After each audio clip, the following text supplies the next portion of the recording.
I'll put up a fortune right now if that cleaner's boy can read even one line. That was how Roland Voss chose to entertain his donors. And before this night was over, that same wager would rip open his charity, his name, and the lie he had wrapped around both. Stay with this story, because the child he mocked in front of reporters was about to do more than read an old letter. He was about to expose why Roland had been so desperate to keep it sealed. The ballroom looked like the sort of place where ordinary people were meant to feel smaller just by breathing in it. Glass lights hung overhead like captured stars. White tablecloths glowed under gold lamps. Waiters moved with silver trays that smelled of butter, citrus, and expensive wine. Near the stage, cameras clicked in restless bursts, and every time one flash went off, Roland smiled as if the room itself belonged to him. He was tall, silver-haired, polished down to the cufflinks, the kind of man who shook hands without ever truly touching anyone. Tonight he was hosting his annual charity auction, a glittering public show for his relief fund, a fund that claimed to help families one missed paycheck away from losing their homes. On the giant screen behind him, soft photos rolled by, children in winter coats, mothers holding grocery bags, tired fathers staring at eviction notices. Roland stood beneath those images like a saint carved for a cathedral he had paid to build. And in the middle of it all, under a clear case lit from below, rested the star lot. An old folded letter, browned at the edges, wax seal cracked but still clinging to one corner, mounted on dark velvet like a holy relic. The auction booklet called it an untranslatable antique letter, recovered from a private estate, studied by experts, admired for mystery alone. No full reading, no agreed origin. No one, guests were told, had ever fully unlocked it. That claim gave people permission to adore it without understanding it. They drifted past the case with champagne in hand, lowering their voices as if mystery itself could be bought. One woman in diamonds said it was beautiful that some things resisted translation. A man beside her laughed and said it would look perfect in a study no one else was allowed to enter. Along the far wall, where the glamour thinned and the coat racks stood in neat metal rows, Dahlia worked quietly with a gray cleaning cloth in one hand and a spray bottle tucked into the cart at her hip. She had tied her dark hair back so tightly it pulled at her temples. Every few minutes she would smooth the front of her plain black uniform from habit, the reflex of someone who had learned that the less noticeable she looked, the safer a shift went. She had been called in last minute because one of the banquet cleaners had taken sick, and she had said yes because saying no was a luxury people like Roland liked to pretend everyone had. Her son Mateo was with her because there was no sitter, no sister free that night, no neighbor able to keep him past dark. So she had brought him the only place she could. He sat on a small velvet stool near the coat check, feet not quite reaching the floor, a worn paperback open across his knees. He was the kind of child adults overlooked twice, once because he was quiet, and again because his clothes made the room decide the rest. Thin wrists, scuffed shoes, a sweater gone soft from too many washings, but his eyes never rested for long. They moved from book spine to menu card, from brass plaque to donor banner, reading everything they touched. Dahlia had told him 3 things before the doors opened. Stay here, speak softly, don't give anyone a reason to notice you. Mateo had nodded because he loved his mother enough to obey, and because he had already learned that gifted children in poor places were often treated less like children than like tricks waiting to be pulled out on command. There was one thing about him almost nobody knew. In the old apartment building where he and Dahlia lived, languages passed through walls the way cooking smells did. A retired ship clerk downstairs had taught him to sound out old trade labels. The widow across the hall corrected his vowels while watering basil in chipped mugs on the windowsill. A grocery owner on the corner let him read invoices in exchange for carrying boxes. A former teacher with shaking hands made him copy foreign alphabets onto scrap paper at the kitchen table. Mateo had gathered words the way other boys gathered marbles, quietly, patiently, as if he sensed they might matter one day.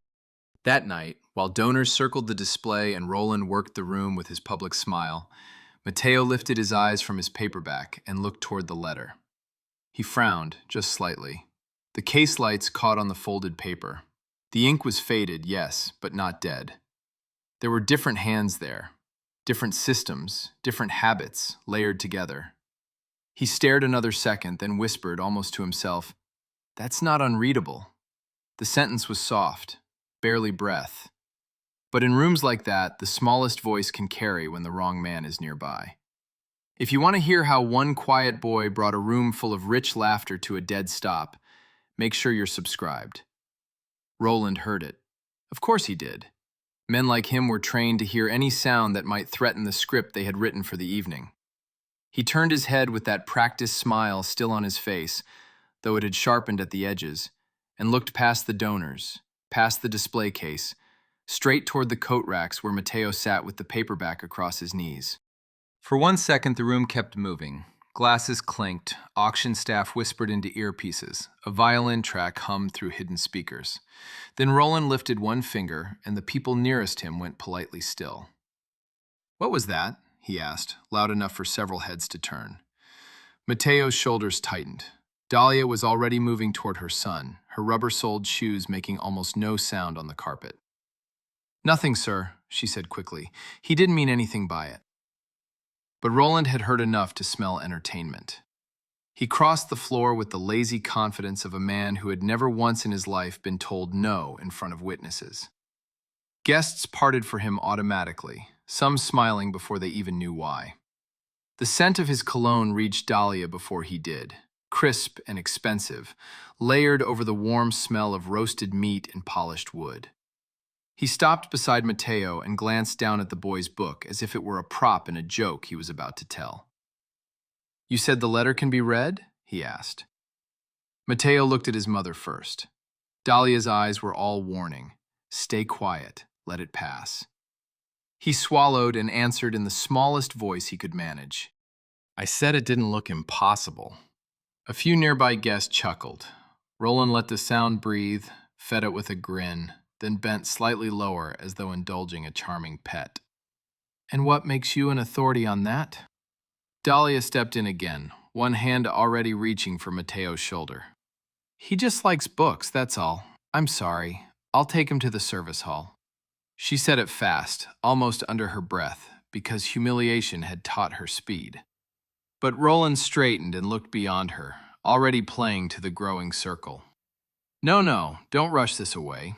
We have a scholar among us." That was enough. Curiosity spread faster than music. People drifted in with their drinks, drawn by tone before content. A woman in a silver gown whispered, "Whose child is that?" A man with a bitters paddle half raised laughed and said, "One of the staff, I think." The answer changed everything. It always did. A rich room can forgive oddness when it arrives wrapped in pedigree. Coming from the child of a cleaner, it becomes sport. Roland knew that. He fed on it. "Ladies and gentlemen," he called, turning with one arm extended toward the display case, "our mystery may be over. The gutter boy by the coats believes he can solve what collectors and scholars could not." A ripple of laughter rolled outward, light at first, then meaner as people saw it was safe to join in. Mateo went pale. Dahlia's face burned from the kind forced on working people by those who mistake power for wit. "Please," she said, and this time the word broke. "He's just waiting for me to finish my shift." Roland looked at her for half a heartbeat, and there it was, that small grimace some wealthy people wear when reminded the help has a life outside their service. "Then let him help," he said. By now, even the reporters near the stage had started to angle their cameras. They thought they were capturing a little gala color, one more clip of Roland being playful with ordinary folks. No one yet understood what had begun. An assistant tried to murmur something to him, probably about timing, but he waved her off. He loved detours when he controlled them. "Bring the boy here," he said. Dahlia did not move.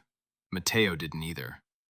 The violin track still flowed overhead, absurdly gentle against the tension suddenly gathering in her chest. "Sir," she said, firmer now, "he is not part of the program." Roland smiled without warmth. "Tonight," he replied, "everyone is part of the program." A few people laughed again, though not as easily. Mateo stood on his own before his mother could decide for him. That may have been the moment that hurt her most. He had learned too early that sometimes obedience meant walking toward the insult so it would end faster. He followed Roland across the ballroom, past white orchids and candlelight, past tables stacked with pledge cards, until they reached the case. Up close, the old letter looked even stranger. The paper had a faint ripple to it, like it had once been damp and dried under weight. The ink varied from line to line. A rust-colored seal clung to the fold in a broken crescent. Mateo noticed details the room did not. He saw spacing patterns, different slants in the strokes, margins that were too deliberate to be random. Roland, meanwhile, saw only a stage. He placed a hand on the glass and addressed the crowd with a bright, carrying voice. "You all know our prized lot, sealed, unsolved, irresistible. And now this young man believes he can read what no one here can." He let that land, then added, "Should we test him?" Hands lifted with drinks. Smiles widened. Somebody called out, "Absolutely." Another voice said, "This ought to be good." Dahlia had reached the edge of the circle by then, breathing hard, one hand pressed flat against the card handles so tightly her knuckles had gone white. Roland turned back to Mateo, and the smile on his face became something colder, something that wanted witnesses. "All right," he said, making sure every microphone nearby could hear him. "If you can read even a single line of this letter in front of everyone here, I will put up a fortune tonight, here and now." He paused, then leaned closer so the boy could hear the contempt under the charm. "And if you can't, maybe you'll learn not to pretend in rooms above your station." The room went so still that even the ice settling in the champagne bucket seemed loud. Then Roland snapped his fingers at the curator beside the case and said, "Open it." The curator did not move at first. She was a narrow woman in a dark green jacket, with white gloves already on, and a badge pinned so neatly it looked ironed into place. Her name was Evelyn Shore, and unlike Roland, she had the face of someone who understood that old things could be ruined by one careless breath. "Mr. Voss," she said, keeping her voice low, "the lot is sealed for a reason. It should be handled under proper light, with supports, and preferably after the sale." Roland barely turned toward her. "Then consider this a private preview for our closest friends." A few donors smiled at that. He liked saying "our closest friends," as if generosity and ownership were the same thing. Evelyn hesitated just long enough for everyone to see that she knew this was wrong. Then she reached into the case with slow hands and lifted the folded paper onto a black velvet pad. Up close, the letter seemed to draw the air out of the circle around it. The wax carried a dusty smell, faint but real, like an old drawer opened after years. The paper was thicker than Mateo expected, fibrous, uneven at the edges, and marked with tiny hairline cracks where it had once been folded hard and often. One corner had been repaired from behind with a translucent strip so old it had yellowed. Someone in the crowd whispered, "Careful." Someone else muttered, "This is absurd." Roland heard both and enjoyed both. He gestured grandly toward the velvet pad. "Go on, son. You've got your audience." Dahlia took one step forward. That was all she allowed herself, because one more might have looked like defiance, and she knew what powerful men did with defiance. "Mateo," she said quietly, "you don't have to do this." He looked at her, then at the letter, then back at her again. His face had gone very still, just focused. Children who grow up around strain learn that focus can look a lot like silence. "Can I touch the edge?" he asked the curator, not Roland. Small choice made Evelyn study him differently. "Only the margin," she said, "and only if your hands are clean." Dahlia, almost on instinct, pulled a packet of wipes from the side pocket of her cart. There was something heartbreaking in that. A mother always prepared to clean up after other people's mess, even now. Mateo wiped his fingers carefully, dried them on a plain napkin, and bent over the page. The laughter from a minute ago did not return. It wanted to. You could feel that in the room. People were ready for the child to stumble so they could release the tension by mocking him again. But he did not rush. His eyes moved slowly across the fold, then down the first column, then to the narrow writing squeezed near the inside seam. He tilted his head toward the chandelier light and frowned. "There are different hands," he murmured. Roland gave a short, amused exhale. "How impressive!" But Mateo was no longer listening to him. "This line is older than that one," he said, pointing without touching. "And this part was added later in darker ink. The shape of the letters changes here." One of the reporters nearest the front lowered her phone an inch, then raised it again, now recording for real. Evelyn leaned in despite herself. "How can you tell?" she asked before Roland could interrupt. Mateo answered simply. "The pressure changes, and the writer stopped leaving space between words halfway through." A man near the front, one of the donors with a silver auction paddle, said, "All right, if he's so certain, let him read it." A little hum of agreement came from the crowd. Roland folded his arms. He had that smile again, the one that said he believed the fall would be even funnier after a longer climb. "Yes," he said, "please, read us a line from the famous mystery." Mateo's fingertip hovered over the opening section. The letters were faded, but they were not dead. Some were bent in ways he recognized from old prayer cards in one apartment, ledger slips in another, labels in a corner shop, notes copied into cheap notebooks under yellow kitchen light. He inhaled once, steady and quiet. Then he said, "The first line isn't in one language. That's why they got stuck." A woman in pearls laughed nervously. "Convenient." Mateo didn't even look up. "No," he said, "it starts in Italian, but the sentence breaks into French before the verb finishes." It landed strangely. Too specific to dismiss, too unexpected to absorb all at once. Roland's expression changed by a fraction. Not fear yet, just irritation. The kind that comes when a toy doesn't behave. "Read it then," he said. Evelyn glanced between the boy and the page, and for the first time she seemed less worried about damage to the paper than about what might happen if he was right. Mateo bent closer. His lips moved once without sound as he traced the grammar in his head. The room smelled suddenly of hot lights, old wax, and expensive perfume gone sour with nerves. A glass clinked somewhere in the back. No one turned. Then Mateo lifted his head, looked straight at the first line, and spoke the opening words in a clear voice that did not shake. Evelyn's eyes widened before he had even reached the end of the sentence. For a breath, nobody spoke. What Mateo had just read hung in the air longer than it should have, as if the room itself needed time to accept that the sound had come from him. His voice had been clear, careful, almost gentle, and that made it hit harder. He had read. Evelyn's gloved hand tightened around the edge of the velvet pad. One reporter, a woman with copper-colored hair and a press badge tucked into her jacket pocket, lowered her chin and said under her breath, "Oh, that was right." She said it the way a person does when surprise arrives before manners can cover it.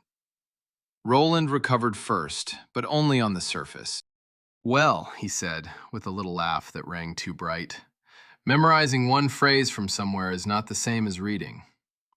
A few guests gave him obedient smiles, though the mood had shifted. The easy cruelty from a minute ago had thinned out. People were listening now. Mateo stayed where he was, eyes on the page. "It wasn't one phrase," he said quietly. "The sentence changes halfway through." He pointed, not touching the ink.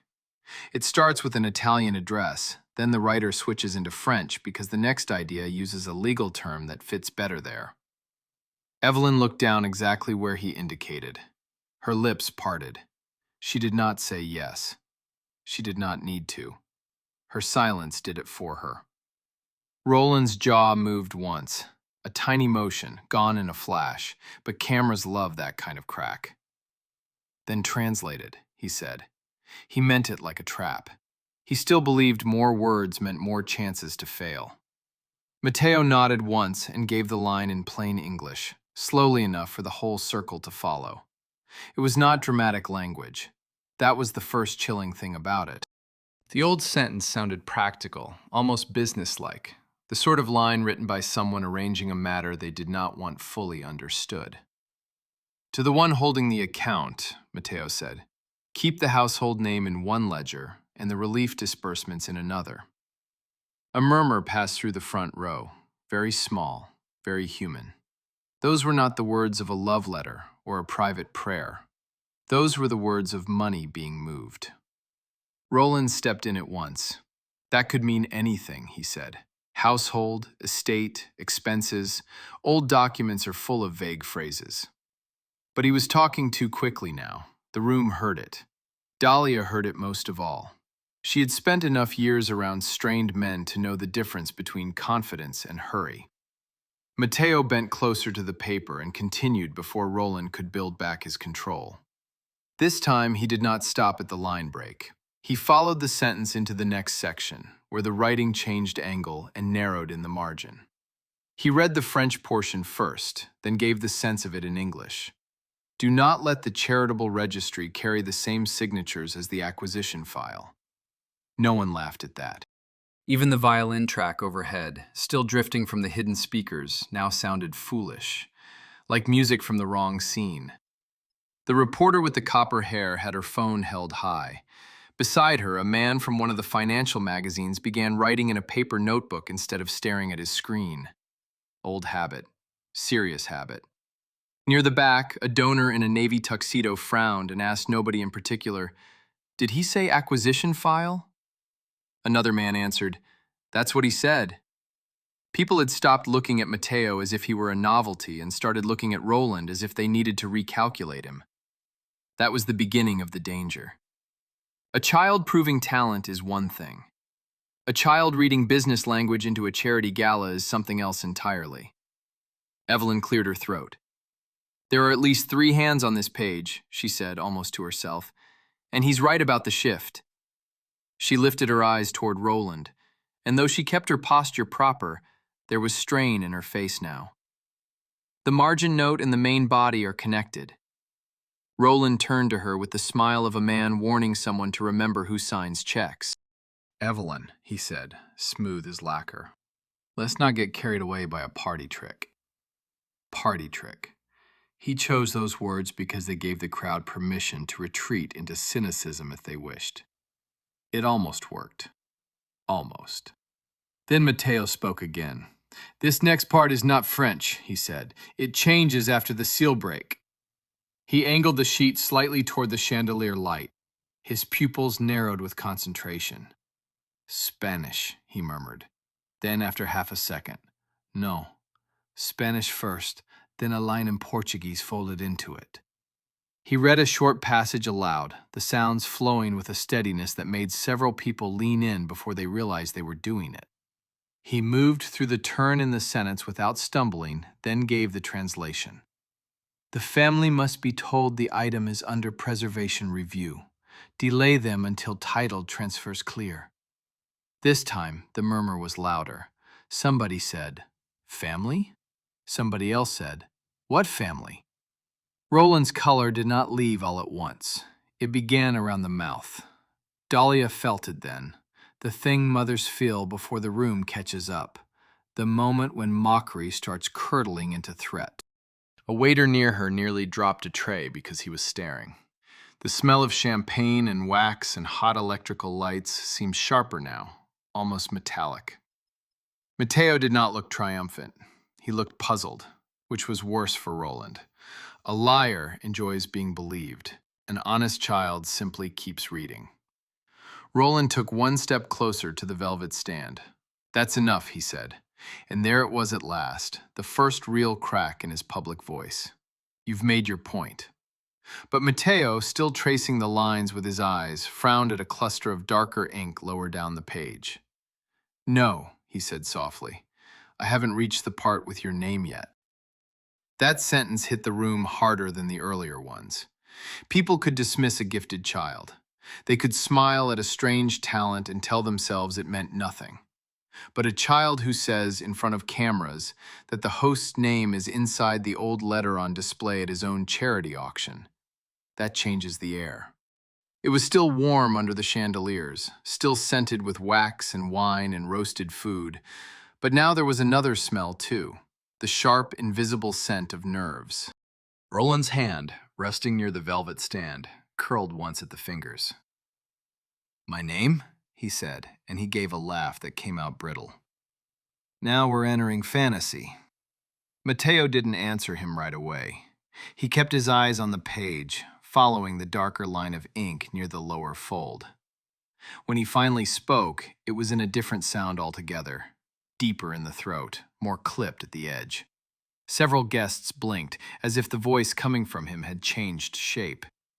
He moved into the next section with 5 languages as easily as breathing, because that was simply how the page had been written. The script itself demanded it. He read the line once in the original, then paused, searching for the plainest English. "It says," he swallowed, "Voss is to remain outside the acquisition trail until the relief board signs the release." That was no vague phrase, no poetic fragment, no old proverb. It was instruction. The copper-haired reporter spoke first this time. "Did he say Voss?" she asked, already replaying her own recording. Another journalist beside her nodded slowly, eyes narrowing. "He did." Someone at the back let out a low whistle before catching himself. Dahlia felt her pulse in her throat. She wanted to pull Mateo away, wrap both arms around him and take him somewhere without chandeliers or cameras or men who smiled like knives. But she also saw something she had not seen a minute earlier. Her son was no longer the smallest person in the room. The truth had started to stand beside him. Roland stepped toward the display with his palms out, the posture of a man pretending to calm a situation he had himself created. "This is getting ridiculous," he said. "A boy is free associating from damaged text, and suddenly everyone wants a scandal." He turned toward the donors as if they were still his flock to guide. "You all know how fragmented these objects can be. Provenance notes, old inventory marks, owner names added later, that proves nothing." It was a good recovery on paper. Calm, reasonable. Except he was speaking over Mateo now, trying to get ahead of the next line before it arrived. And people noticed when a man who claims there is nothing to fear becomes desperate to interrupt a child. Evelyn noticed too.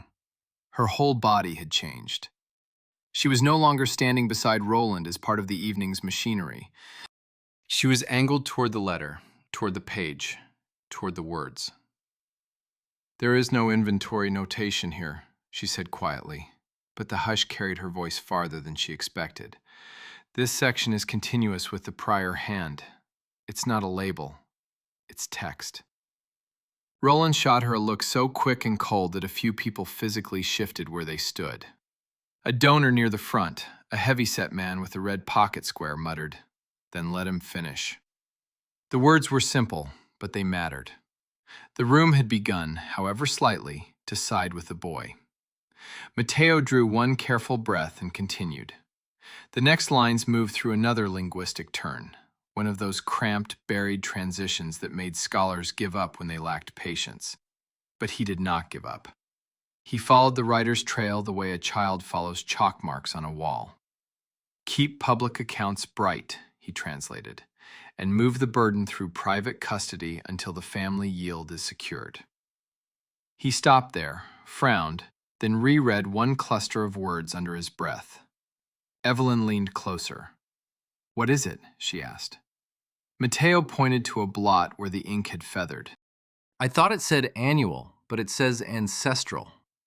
He looked up, and for the first time there was confusion in his face. This isn't just money. It's about an object, something inherited. A woman wearing a museum patron ribbon pressed her fingertips to her mouth. On the stage, the auctioneer, who had been waiting with polished smiles and a polished hammer for the real sale to resume, lowered his eyes and quietly stepped back from the microphone. Roland's face had started to lose its color around the nose and cheeks, though he kept trying to hold himself upright inside his own importance. "This is absurd," he said again, but the word no longer commanded. It pleaded. "That paper has passed through estates and brokers for decades." Mateo looked back down, and there it was, another line, sharper, more direct, almost as if the writer had grown angry while composing it. He read it aloud in the original. Several people flinched at the sound alone. Then he translated. "The widow must be told the seal was cracked before transfer.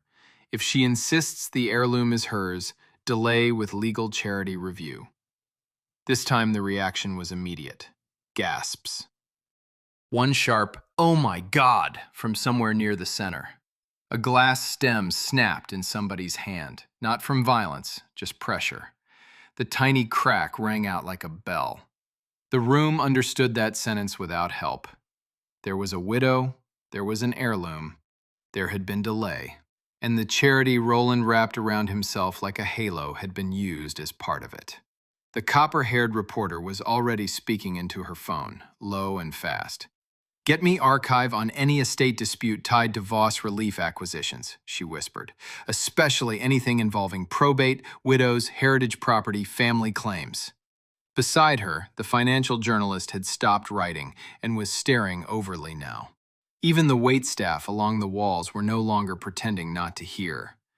Dahlia saw one young server make the sign of the cross against his apron without even realizing he'd done it. Mateo's finger moved lower on the page, toward a denser knot of writing tucked near the bottom fold. The ink there was darker, newer than the opening lines, and pressed hard enough to leave a slight bite in the paper. He narrowed his eyes. "There's another hand here," he said. "Angrier." "Faster," Evelyn whispered. "Read it." Roland snapped, "No!" It came out so harsh, so sudden, that every head turned toward him at once. And that was bad enough.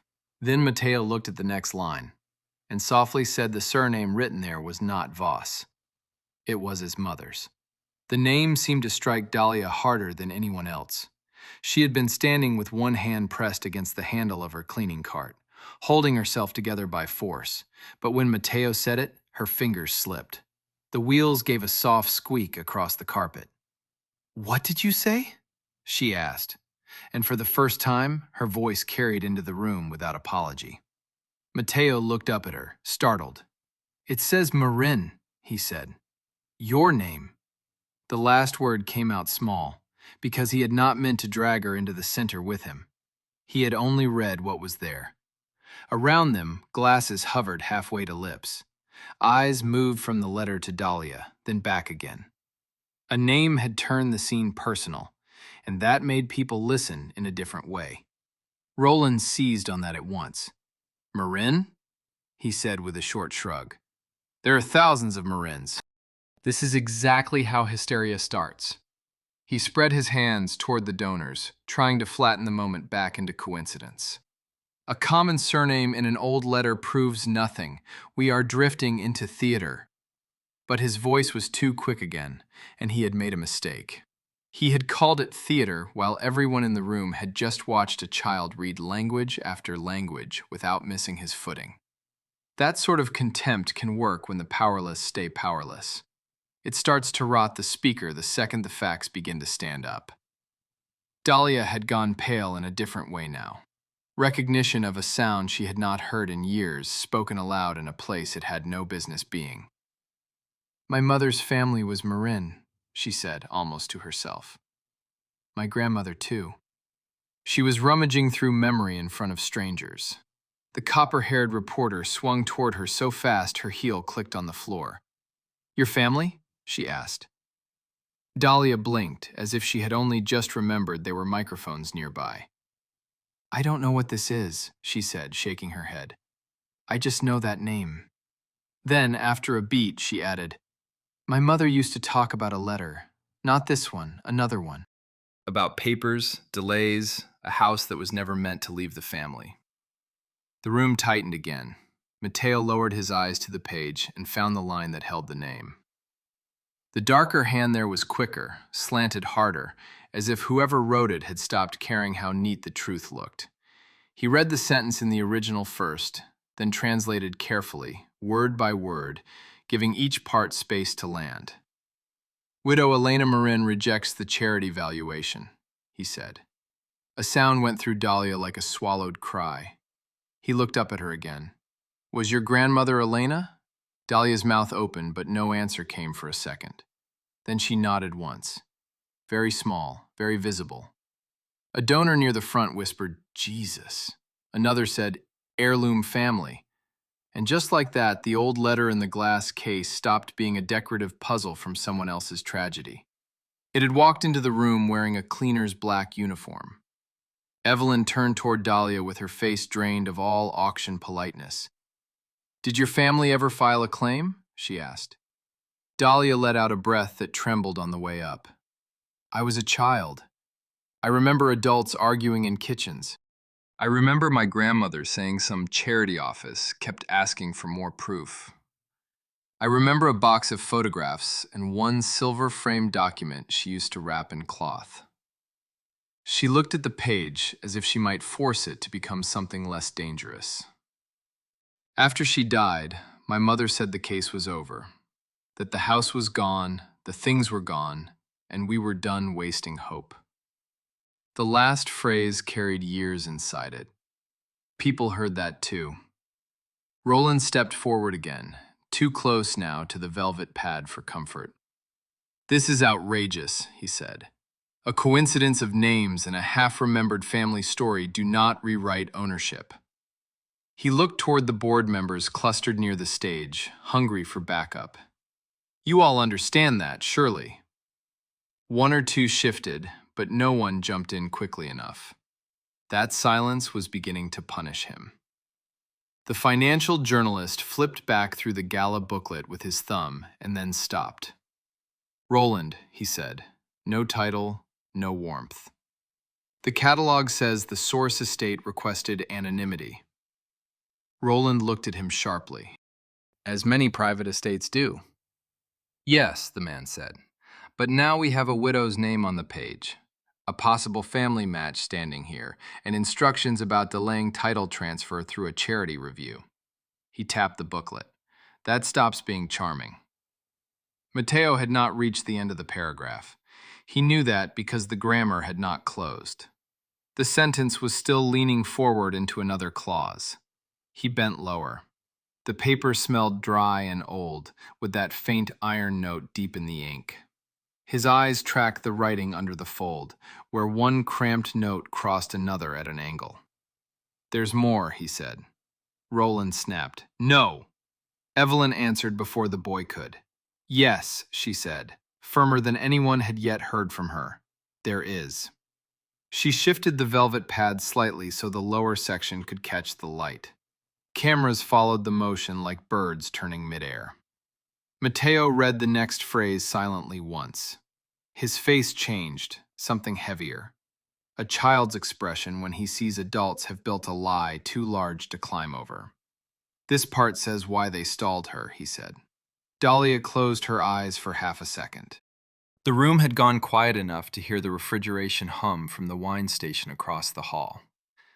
Then Mateo looked at the line again and whispered, "They told her the charity would help if she signed away the seal first." Nobody in that ring of silk and black jackets knew where to put their eyes after that. Some stared at Mateo, some at Dahlia. Most at Roland, because the sentence about the seal had turned the whole evening on its side. The gala had been built on polished surfaces, crystal, silver, smiling speeches, donor cards, and now a boy standing in scuffed shoes had put a crack through all of it. Dahlia covered her mouth with her hand for a second, then lowered it. Her face had gone ashy. "The seal," she said, more to memory than to anyone in front of her. My grandmother used to talk about a family seal. She kept saying if they got the seal, they'd take the rest. The words sounded old even as she spoke them, like they had waited years in a locked drawer. Roland cut in fast, too fast. People invent patterns when they're emotional, he said. This is exactly why private archives are handled by professionals. He reached toward the velvet stand as if to reclaim the page by force of ownership, but Evelyn shifted it half an inch away before his fingers touched it. It was a tiny movement. In some rooms, it would mean nothing. In that room, at that moment, it meant she no longer trusted him around the object. A donor near the front noticed. So did the reporters. So did Roland, and the look he gave her could have chilled boiling water. Mateo had not stepped back. That mattered too. He kept reading the page with the same serious concentration he might have given a library book with a torn spine. No swagger, no performance. A child does not understand how frightening calm can be to guilty adults. He found the next cluster of lines where the darker hand broke into a tighter rhythm, and he spoke the original in a low voice first. The sounds changed again, then shifted once more. He was moving through the language knots the way other children move through playground bars, and the room had gone so quiet that every turn of the page cloth under Evelyn's gloves seemed loud. When he translated, the sentence came out plain and brutal. Once the widow signs a release for aid review, the chest, seal, and correspondence become transferable under charitable protection. That one caused an immediate stir. A woman in a gold dress whispered, "Correspondence?" The financial journalist said, "Chest?" Another reporter, older, with gray at his temples, spoke without lowering his voice. "That means bundled family papers." Roland heard it and snapped. "It could mean anything stored together. A household archive, a trunk. You're all leaping." But he was no longer controlling the leap. The room had started doing the thinking without him. Dahlia stared at the letter as if it had opened a trapdoor beneath her whole childhood. "There was a chest," she said. "My mother said her mother kept deeds, letters, receipts, all of it in a carved wooden chest with a broken brass handle." She frowned hard, trying to pull detail through pain. "After the lawyers got involved, it disappeared. We were told it had been misplaced during review." The older reporter turned fully toward her. "Who told your family that?" Dahlia blinked. "A woman from some outreach office, I think. Then later a man. I was young." "Name?" he asked gently, but with urgency. Dahlia shook her head. "I don't remember the man. I remember the office envelope. It had a blue emblem." At that, one of the board members standing near the stage lifted his head sharply. Blue emblem. Roland's charity crest was blue and silver. He did not speak. He did not need to. His face had already started betraying him. Mateo kept going, because children often do the thing adults fail to do. They continue with the task in front of them, while the grown people around them drown in implications. The next line was harder. He read it once, stopped, then traced the margin with his eyes. "This part crosses back into the earlier hand," he said. Evelyn leaned closer. "Can you tell where?" "Here," he said, indicating a join in the ink where one writer had inserted a note beside another sentence. Somebody replied to the first writer. That changed the texture of the page all over again. It was an exchange, a concealed conversation. The copper-haired reporter whispered, "My God," and switched from vertical video to horizontal without even looking at her screen. When Mateo translated the reply, people forgot to breathe. "Do not put the Marin papers through public probate," he read. "Use the housing relief arm. Families surrender faster when helped and billed at once." The last 4 words landed like metal. Helped and billed at once. A man at the back actually said, "No." Not angry, not loud, just stunned. 2 donors began talking over each other in clipped, horrified tones. "That's predatory. Is that even legal? No, forget legal. What is this?" The violin music had finally cut out somewhere overhead, and the sudden absence left the room exposed. Now, all you could hear was air conditioning, breathing, and the rustle of expensive fabric around frightened bodies. Roland tried to take back the center by force of indignation. "Enough," he said. "This has gone far beyond reason. A child is misreading fragments, and now people want to smear a charity that has done real work for real families." He turned toward the cameras with an injured smile, hoping to reclaim the moral high ground through posture alone. "Let's all remember why we're here tonight." But the spell had broken. He was a man standing too close to a document that seemed to know him better than he wanted known. Then another problem arrived. One of the assistant auction staffers, a young man with a headset and a stack of program folders, stepped timidly toward the front and said, "Mr. Voss?" His voice wavered. "I think one of the donor packets has the same consultant name that the boy just read."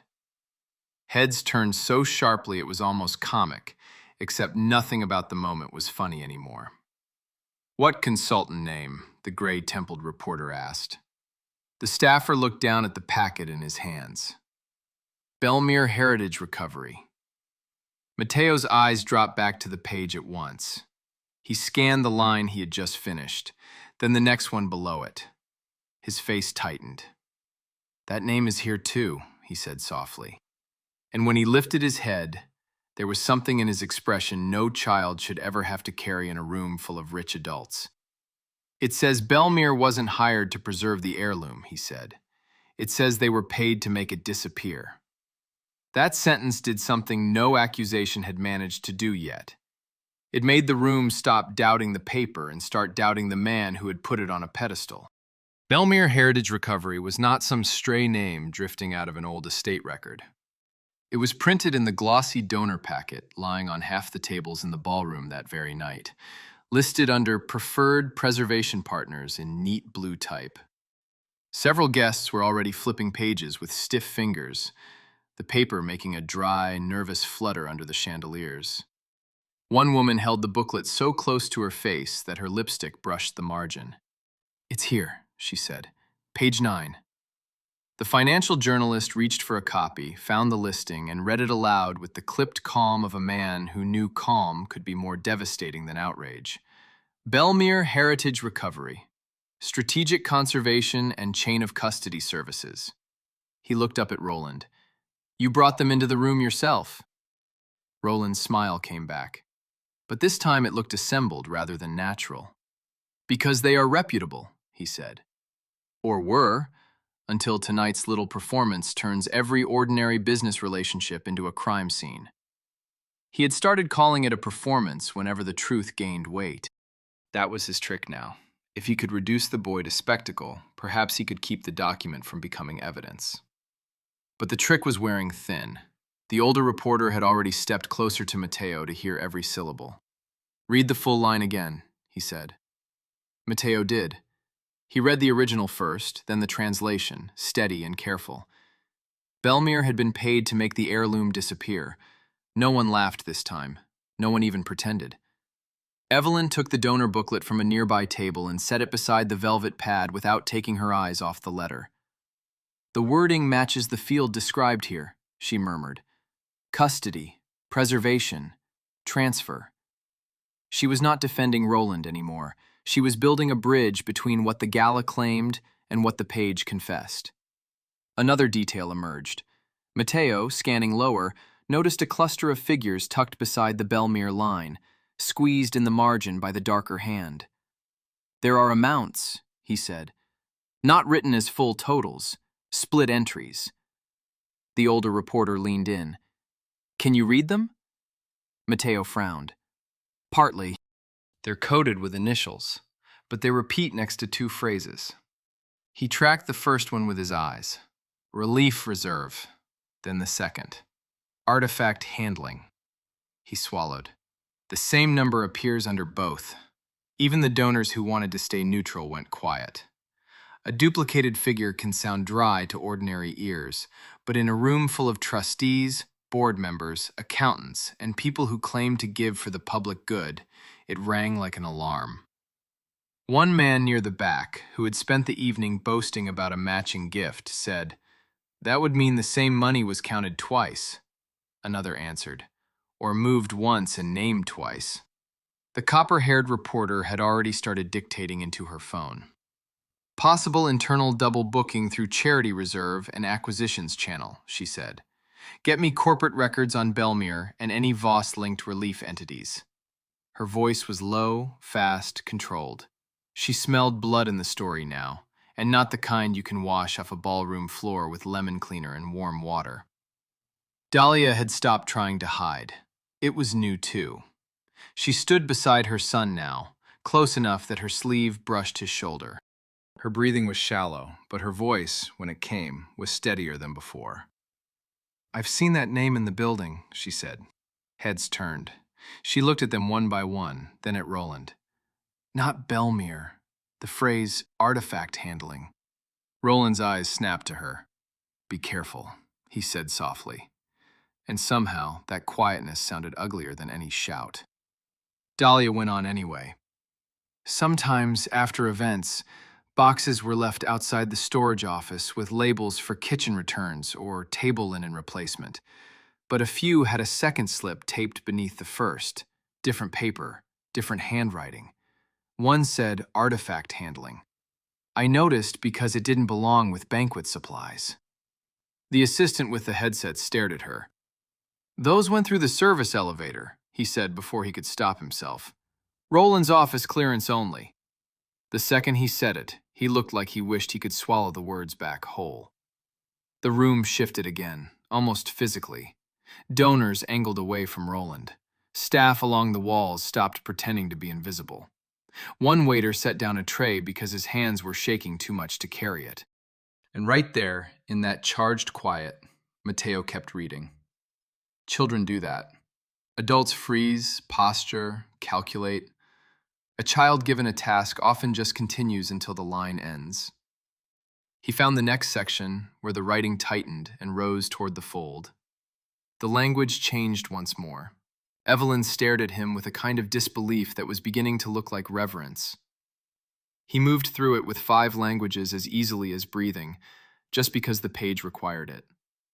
When he translated, the sentence landed like a cold weight on polished wood. Use the gala lots to wash the reserve deficits, he read. Donors admire mystery more than records. The silence after that was different. It had teeth. The gala lots. Not one bad transfer, not one stolen family piece alone. The whole auction itself was there, hiding inside the confession like a blade under velvet. The sealed letter was not a curiosity. It was part of the machine. A woman on the charity board took one step back and sat down without meaning to. The financial journalist looked from the donor packet to the screen behind Roland, where photos of struggling families were still cycling in soft focus, and his face hardened. You've been using the cause as camouflage, he said. Roland answered at once, angry now, abandoning polish because panic was rising faster than discipline. That is a disgusting interpretation. But he had said interpretation when the paper had offered instruction, entries, names, routes, and duplicate amounts. Then one of the camera operators, who had until now simply been capturing gala footage, zoomed in on the lower margin of the page and projected it onto the big screen behind the stage. Everyone in the room saw a boxed notation Mateo had not reached yet, followed by Roland's own initials. Once those initials hit the screen, the ballroom stopped belonging to Roland. A second earlier, he had still been trying to stand inside authority, the host, the benefactor, the man with the microphone and the donor list and the polished smile. But projected 30 feet high behind him, in dark ink beside a boxed notation about reserve deficits and gala lots, were 2 letters nobody needed help understanding. R.V. They sat there in brutal simplicity while crystal glasses trembled in people's hands and camera lenses adjusted with tiny mechanical clicks. Roland turned halfway toward the screen, and for the first time that night, his face emptied. Not confusion, recognition. The kind that arrives before strategy can catch up. Then strategy did arrive, and it came ugly. Initials proved nothing, he snapped. Do you know how many records use shorthand? Do you know how many collectors, clerks, assistants? He stopped because he was talking faster than thought again. A woman on the charity board interrupted him. Then whose initials are they? She asked. She was not loud. She didn't need to be. Questions are often more dangerous than accusations because they force a man either to answer or to reveal why he cannot. Roland looked at her as if he could still bend the room through irritation alone. I am not going to dignify this circus by debating handwriting with a child. That line might have worked at the beginning of the evening. It sounded pitiful now. Mateo was still looking at the lower margin, following the boxed note into a shorter line beneath it. The screen magnified every tremor in the old ink, every pressure mark, every place the nib had dug harder into the paper. Evelyn saw it too. There's a second notation under the initials, she said. Smaller hand, later insertion. Roland took one quick step forward. That's enough projection, he said sharply. But the camera operator did not cut away. He looked instead toward the reporters, then toward the board members, and no one gave the signal to stop. Power had begun to hesitate around Roland, and hesitation is where powerful men start losing whole empires. The copper-haired reporter lifted her voice over the hush. Mateo, can you read the smaller line? The fact that she addressed him by name instead of as a curiosity mattered. So did the way the room let her. He leaned in. The lower note was cramped, slanting upward as if whoever wrote it had been in a hurry or afraid of running out of space. He traced the sentence with his eyes, lips moving once without sound. When he spoke the original, the sounds came clipped, then softened, then clipped again, the page still shifting between hands and tongues. He translated more slowly than before. Approval confirmed, he said.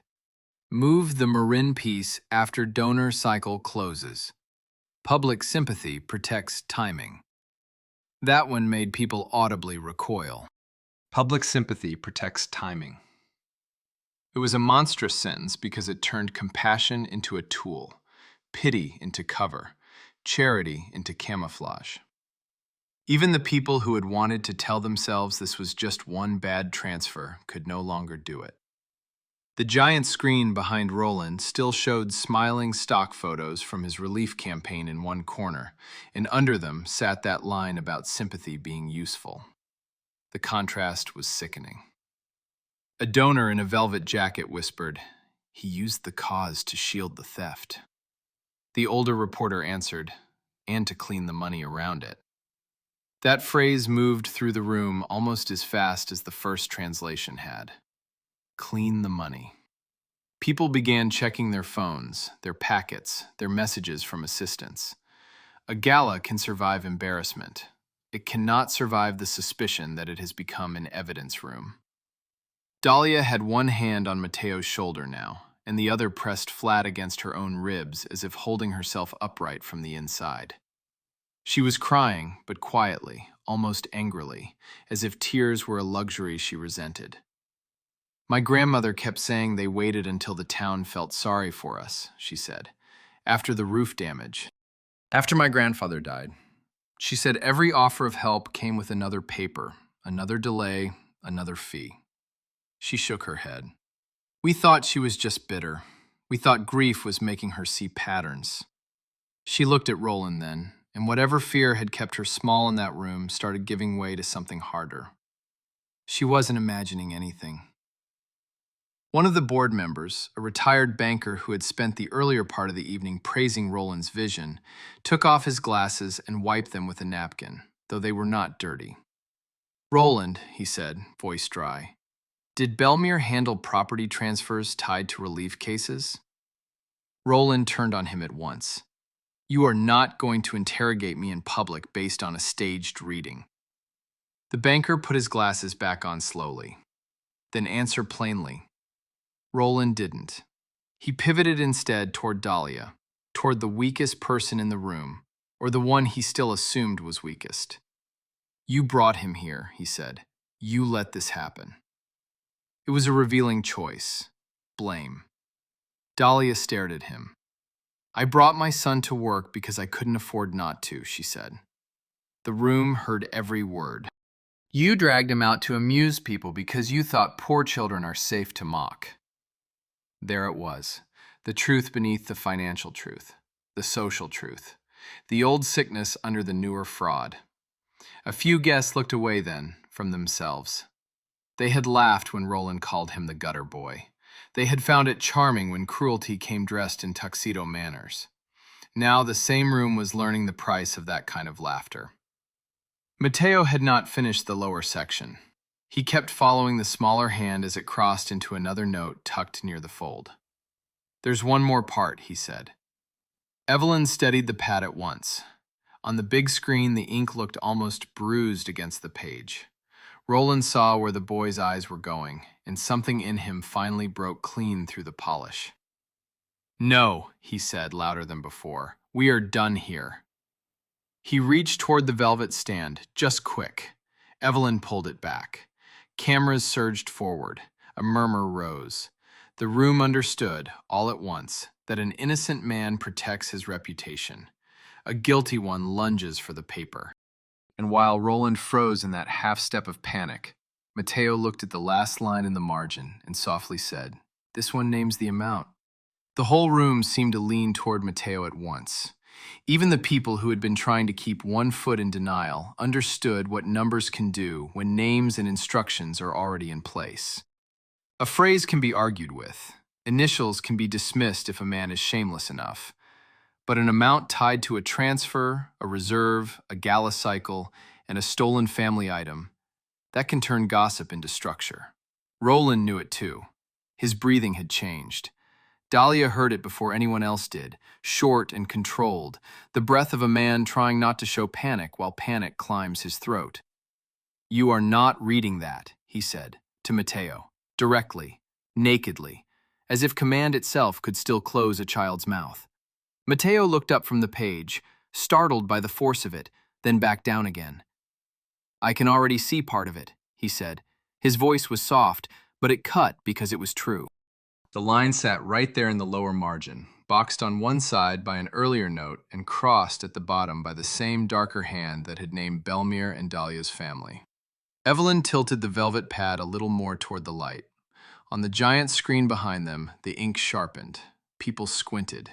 Phones rose higher. A donor near the stage took off his glasses and wiped them with his thumb, though they weren't fogged. One of the waiters had stepped so close to the crowd that a maitre d' hissed at him to move back. He didn't. Roland tried a different tactic. "This is beyond irresponsible," he declared, raising his voice toward the cameras. "You are all watching a minor being exploited in real time. A child, pushed into dramatics by adults who want a headline." It was clever in a sick way. When power begins losing the moral ground, it often tries to claim concern for the vulnerable people it was just humiliating. But the room remembered too much. They remembered who had dragged the boy from the coat racks, who had wagered a fortune, who had laughed first. And because they remembered, the move failed. The copper-haired reporter said it out loud. "You called him the gutter boy 10 minutes ago." No one answered her. They didn't have to. The truth of it sat between them like a stain no tablecloth could hide. Dahlia bent slightly beside Mateo. "You don't have to do anything fast," she said. It was the first gentle sentence in the room in a long time. He nodded once, eyes still scanning the lower line. He was working. That distinction mattered. It had become a witness, and he was helping it speak. He read the figures silently, then the abbreviations around them, then the cramped notation below. "It's written in a mixture again," he murmured. "The amount uses one set of marks, but the instruction under it changes." He went through it piece by piece, reading the original out loud first. To many in the room, it sounded like broken fragments. To Mateo, it was a map. When he translated, several people forgot to breathe. "Charge the family aid reserve for storage and legal mediation," he read. "Then recover the same sum through sale scheduling after donor pledge season." There was the amount in the middle, attached to both sides of the sentence. One sum, two stories. One expense made to look charitable on paper, then pulled back through the auction cycle once cameras and applause could disguise it. The financial journalist closed his notebook and opened it again, as if his hands needed to reset before they trusted what they had heard. "That's a wash," he said. "That is outright laundering through philanthropic cover." A woman on the board whispered, "No." But there was no force in it. It was the no of a person realizing the wall has already collapsed. Roland turned on the journalist. "You are making criminal claims in a room full of witnesses based on a damaged relic and a child's interpretation." "I am repeating what the document says," the man answered, "and what your own packet supports." Another donor, the one with the red pocket square, raised his program and stabbed a finger at the Belmere listing. "What your vendor line supports." The copper-haired reporter added, "What your initials now complicate." Then Evelyn, who had until tonight likely spent years protecting fragile things from clumsy, wealthy hands, said the sentence that really hurt him. "What your behavior supports." That landed hard, because it was true. He had mocked the boy, rushed the reading, interrupted key lines, and tried to stop the projection. Guilt had started writing its own testimony through his body. Mateo was not done. There was more below the amount, a shorter line written almost as an aside. He studied it, frowned, then read it under his breath a second time. Dahlia saw his face shift and felt a coldness move through her chest. "What is it?" she asked. He hesitated, because he understood enough to know it would hurt. The room watched him with that unnatural stillness that comes when a crowd turns into a jury without meaning to. Even the air seemed heavier now, rich with perfume, sweat, dust from the old paper, and the metallic tang of fear. Roland made his move then. He stepped in fast, one hand shooting toward the velvet stand, the other toward the lower edge of the sheet as if he could snatch the page, fold it, tear it, anything before the next line reached the room. Evelyn recoiled with the pad. Gasps burst from 3 directions at once. Cameras surged. Somebody shouted, "Don't touch it!" Roland froze mid-lunge, exposed in the ugliest way possible, trying to silence the object that had turned against him. The image of it flashed across the big screen behind him an instant later, his open hand, his bent posture, his face stripped of public grace. And in the shocked silence that followed, Mateo lifted his eyes from the lower margin and said, almost in disbelief, "This last note says the donors were never meant to know the heirloom was real." That line broke whatever was left of the evening's pretense. Up to that point, some people had still been clinging to technicalities. Maybe the numbers were misunderstood. Maybe the initials were coincidence. Maybe the page was a nest of old instructions no one should take too seriously. But when Mateo said the donors were never meant to know the heirloom was real, the whole auction itself turned rotten in plain sight. The mystery had not been an accident. The display had been staged. The sealed paper, the velvet case, the reverent language in the catalog, all of it had been built around a lie. People were being baited by it. The older reporter spoke first. "Read that line exactly," he said. Mateo did. He gave the original, then the English. This time the sentence landed with terrifying clarity. "Represent the item as uncertain provenance until bidding climate is favorable. Donors compete harder for what feels half lost." A woman near the front let out a sound that was almost a laugh, except there was no humor in it, just disbelief. "He turned fraud into theater," she said. The financial journalist answered without looking away from the screen. "And scarcity into pricing strategy." Every word made Roland smaller in authority, in moral space. The room had begun to see what he was. Roland tried one more clean denial, but clean was no longer available to him. "This is nonsense," he said. "An old note about market psychology does not prove theft, laundering, or any wrongdoing tied to my charity." He was reaching for distance now, trying to separate himself from every sentence one by one. But the paper had already braided them together. The family name, the false aid review, the double-counted reserve, the vendor, the initials, the donor manipulation. Dahlia heard the same thing the others heard. He was bargaining with it. "Then why hide that it was genuine?" asked the woman on the board. Roland turned toward her sharply. Because uncertainty protects fragile items from frivolous claims. Frivolous, Dahlia repeated. The word came out hoarse and wounded. My grandmother spent years trying to prove what was taken from her family. Evelyn did something then that changed the balance again. She stepped away from Roland and turned the velvet pad fully toward the cameras, making sure every lens could see both the lower notes and the texture of the page itself. The material is authentic, she said, voice steady now, professional and cold. The paper age, the layered inks, the repair strip, the pressure differences, the later annotations, none of that supports a recent fabrication. She looked at the giant screen, then back to the letter. And if this object was marketed to donors as unresolved when internal records knew otherwise, that misrepresentation alone is serious. She did something worse. She gave the scandal a conservator's spine, the kind that stands up in courtrooms. Roland stared at her as if betrayal had no right to come from someone he paid.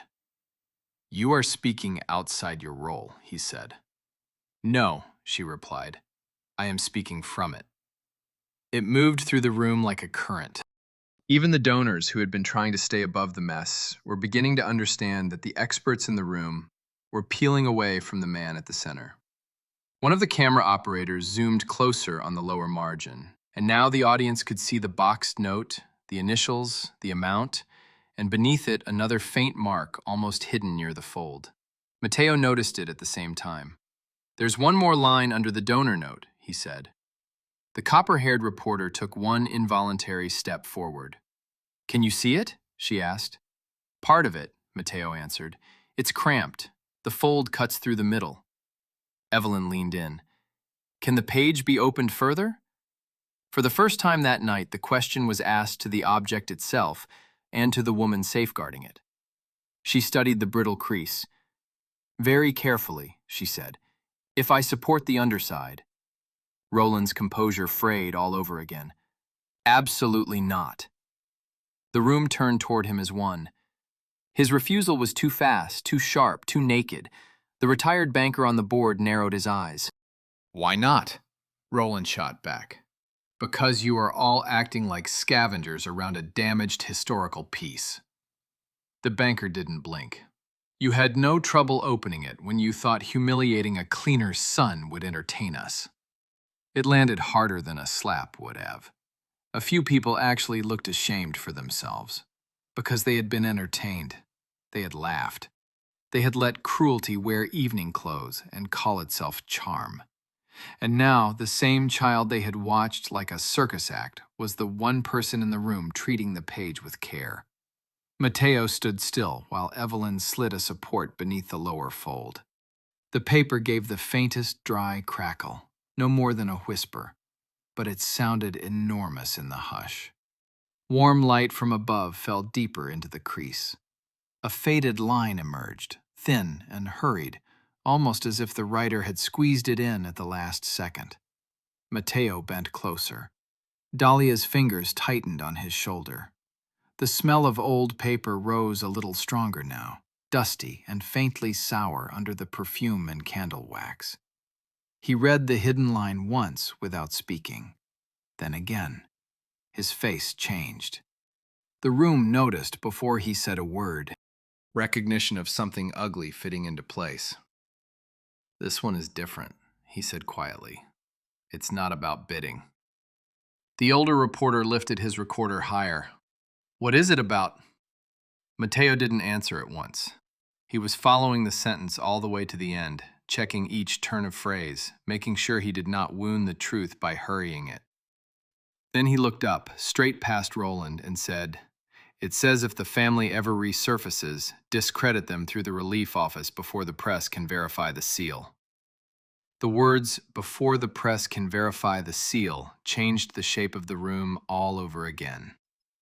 Until then, this had still been, in some people's minds, a corruption story with paperwork and greed and a stolen family object tangled inside it. Ugly enough, yes. But now the hidden line said something even colder. It proved planning. It proved anticipation. Whoever wrote those instructions expected the family might come back one day, and they had already prepared the method. Use the relief office to smear them before reporters could check the truth. That was an operating system. The copper-haired reporter was the first to move with purpose instead of shock. She stepped away from the circle, phone at her ear, voice clipped and urgent. I need archive on the Marin family now. Property dispute, charity mediation, seal description, press mentions, all of it. Search buried local coverage too. They expected us. The older reporter beside her did not leave.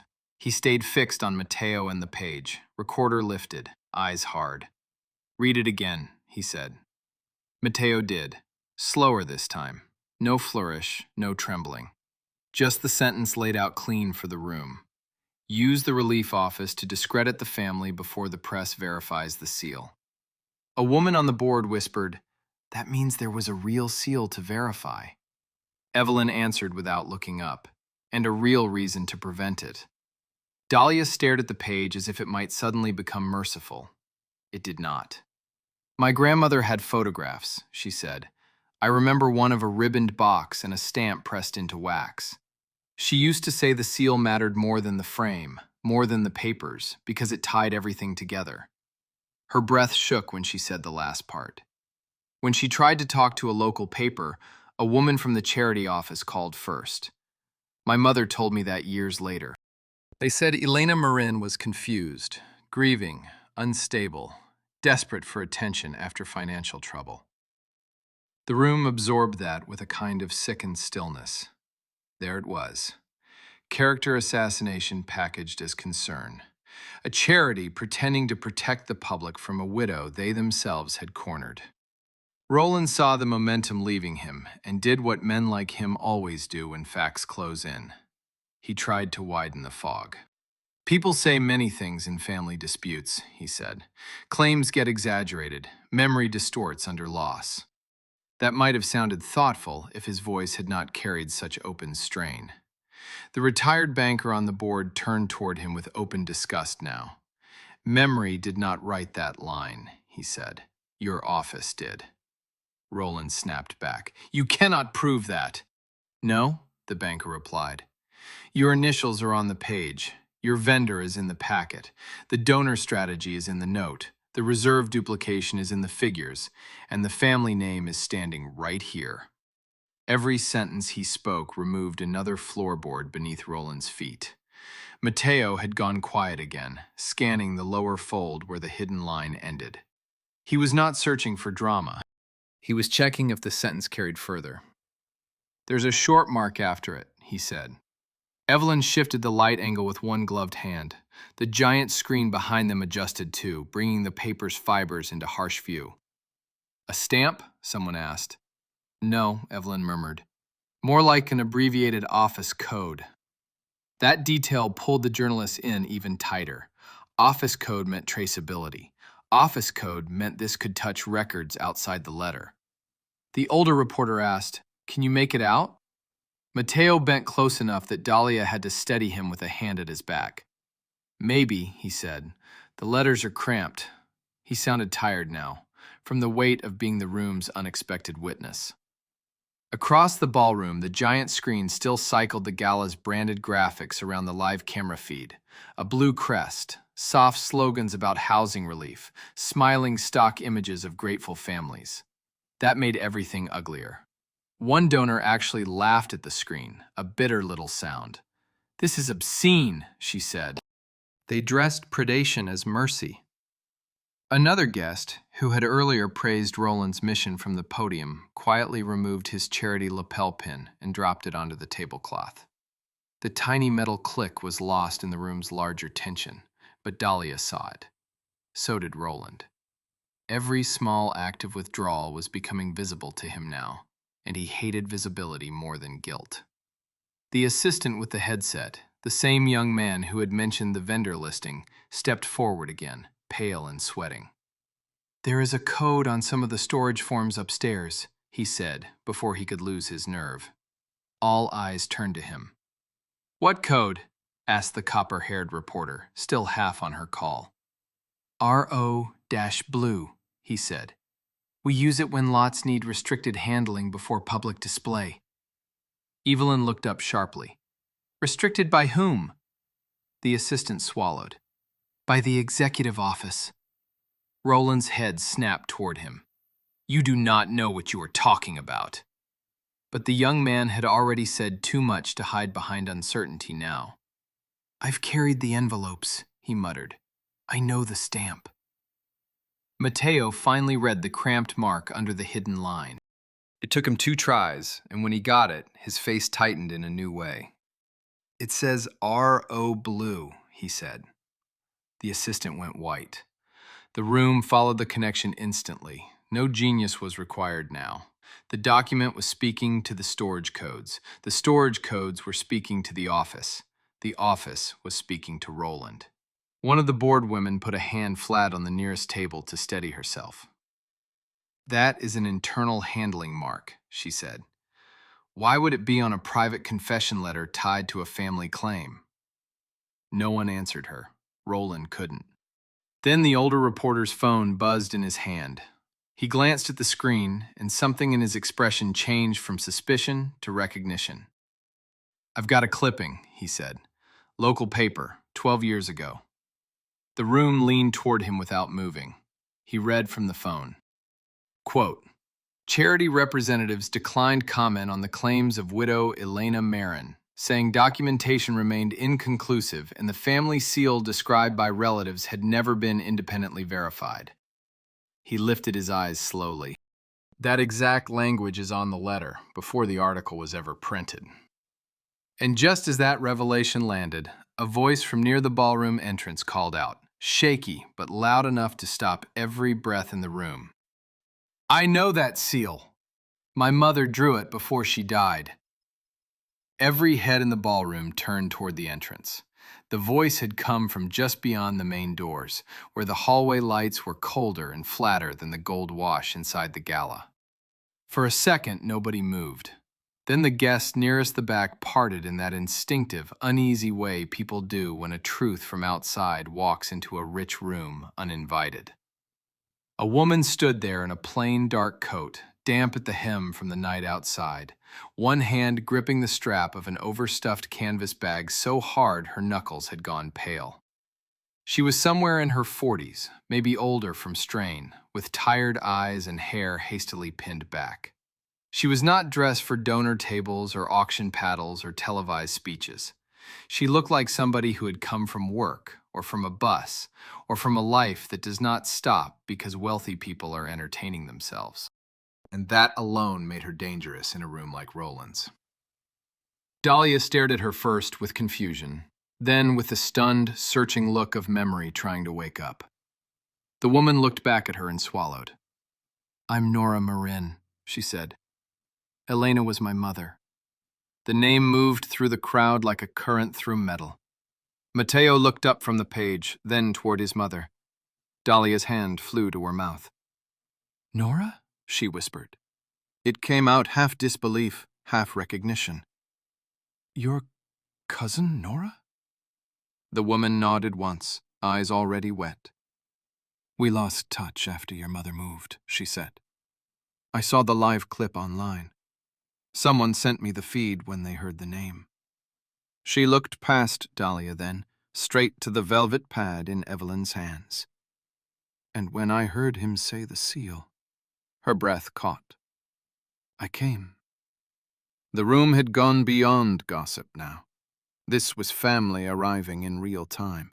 Flesh, lineage, memory that could answer back. The copper-haired reporter lowered her phone just long enough to study Nora's face, then raised it again. The older reporter stepped closer but did not crowd her. You said your mother drew the seal? He asked. Nora set down the canvas bag on the nearest chair and fumbled with the zipper. Her hands shook, but not from uncertainty, from urgency. When the lawyers started denying everything, she stopped trusting anyone to return the real papers, she said. So she made copies of whatever she still had. Notes, sketches, dates, names. She kept drawing the seal from memory because she was terrified they'd erase it from the record. She pulled out a battered folder bound with a fraying blue ribbon. The folder looked like it had lived in closets, under beds, inside storage bins, carried through years the way some people carry grief in cardboard. "I brought this." Roland found his voice just in time to poison the moment. "Anyone can walk in with old paper and a family story," he said. He had retreated a pace from the velvet stand, but only physically. His words were still reaching for control, still trying to get there first. "This is exactly why private disputes do not belong in public auctions." But nobody missed what he was doing. He was trying to shove the whole thing back into the category of messy family claims, the same category that Hidden Line had described so perfectly. Discredit them before the press can verify the seal. The older reporter looked at him with open contempt now. "You really should stop saying the quiet part out loud," he said. A couple of people actually let out bitter, humorless laughs. Nora opened the folder on the nearest cocktail table, brushing aside a bowl of sugared almonds without asking permission. Inside were old photocopies, brittle envelopes, a lined notebook with yellowed pages, and 3 careful drawings on thick paper. She lifted the top one and held it toward Evelyn. "My mother sketched this over and over," she said. "She said the wax impression had a split near the lower crest where it had been pressed too hard years before. A tiny crack, like a claw mark." Evelyn took the drawing with her free hand and turned it toward the light. On the giant screen, the live camera caught enough of it to show a circular emblem, a crest inside it, and at the lower edge a small notch exactly where Nora had described. The conservator's eyes lifted slowly to the broken wax still clinging to the antique letter. "There is a fracture there," she said. "Same position." The room inhaled as one. Dahlia stepped closer to Nora, as if pulled by something older than choice. "Why didn't you ever find us?" she asked. It was not accusation. It was pain finally given a shape. Nora's face crumpled. "We were scattered," she said. "My mother got sick. We sold what we could. Then every time we pushed, the charity office pushed back harder. They told local people we were inventing the heirloom for money. They told one paper my mother was confused. They told another that no independent seal had ever existed." She looked up at the giant screen where Mateo had exposed that exact phrase from the hidden note. "And now I find out they wrote the lie before the article ever ran." That sentence did what even the documents had not fully done. It turned the scandal personal for people who still wanted to pretend systems act on their own. Systems do not act on their own. People write the lie first. Mateo was still beside the velvet stand, quiet, alert, no longer being treated as a party trick by anyone in the room. His eyes moved from Nora's drawing to the broken wax on the page. "There's more than the crack," he said softly. Everyone turned to him again. He pointed, careful not to touch. "See the inner ring? There are 3 tiny marks, almost like little leaves." Nora's head snapped toward him. "My mother called them wheat blades," she said at once. "She said they stood for the first farm before the house was built." Evelyn bent closer, then looked at the drawing again. "He's right," she murmured. "The remnants match the sketch pattern." The conservator did not sound surprised anymore. She sounded convinced. Roland saw conviction settling over the room like concrete, and he began looking toward the side of the ballroom instead of the people in front of him. Dahlia noticed. So did the camera operator. So did the assistant with the headset, who suddenly looked as if he regretted knowing where every locked office and service corridor in the building led. Roland was measuring exits now. Not just arguments. Exits. The board members saw it too. One of them stepped subtly into the line between Roland and the nearest hallway. Then Nora reached deeper into the folder and froze. There was one last item at the bottom, an envelope, sealed in thin plastic with a faded relief office stamp across the front and a handwritten note from Elena Marin on the back. Nora looked up, voice barely above a whisper. "This is the letter they sent after my mother tried to contact the press." The envelope drew more fear out of Roland than the letter ever had. You could see it in the way his eyes fixed on the thin plastic sleeve in Nora's hand, a lock. He had listened to translations, endured questions, watched his initials go up on the screen, but this... This seemed to strike some private nerve. It was no longer only about the old confession page mounted in velvet. Now there was another piece of paper, one that had traveled through the same relief office the hidden note had named. One mailed after Elena Marin tried to reach the press. A follow-up, a pressure point, proof that the machine had not been theory. It had written letters. It had answered women. It had shaped stories in real time. Nora held the sleeve carefully by the edges, as if she had spent years afraid even her own fingers might erase something important. The plastic was clouded in places, scratched from storage, but the front of the envelope was still visible enough for the camera to catch the faded blue crest stamped in the corner.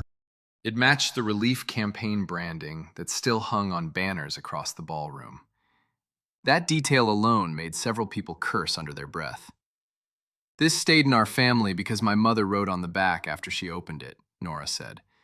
"She said if anything happened to her memory, the letter itself would remember for her."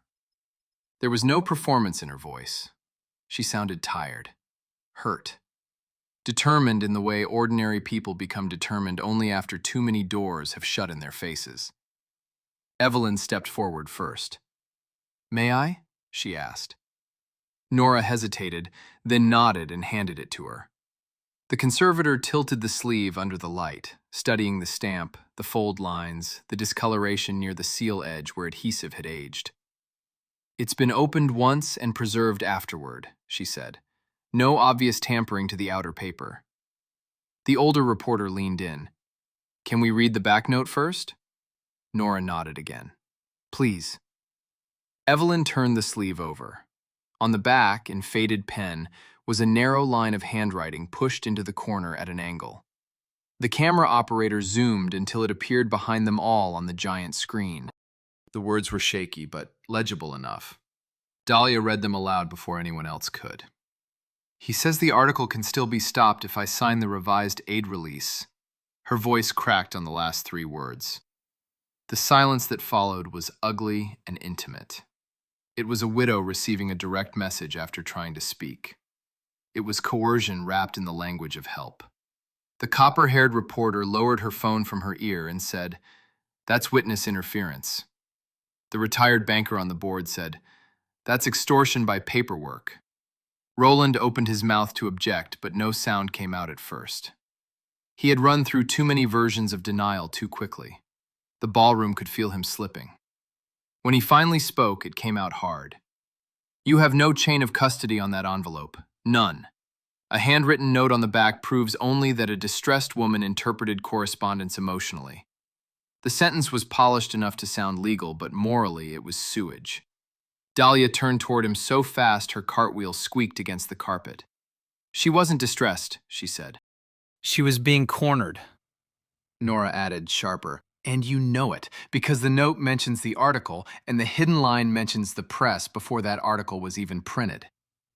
Roland snapped. "You are making connections you want to see."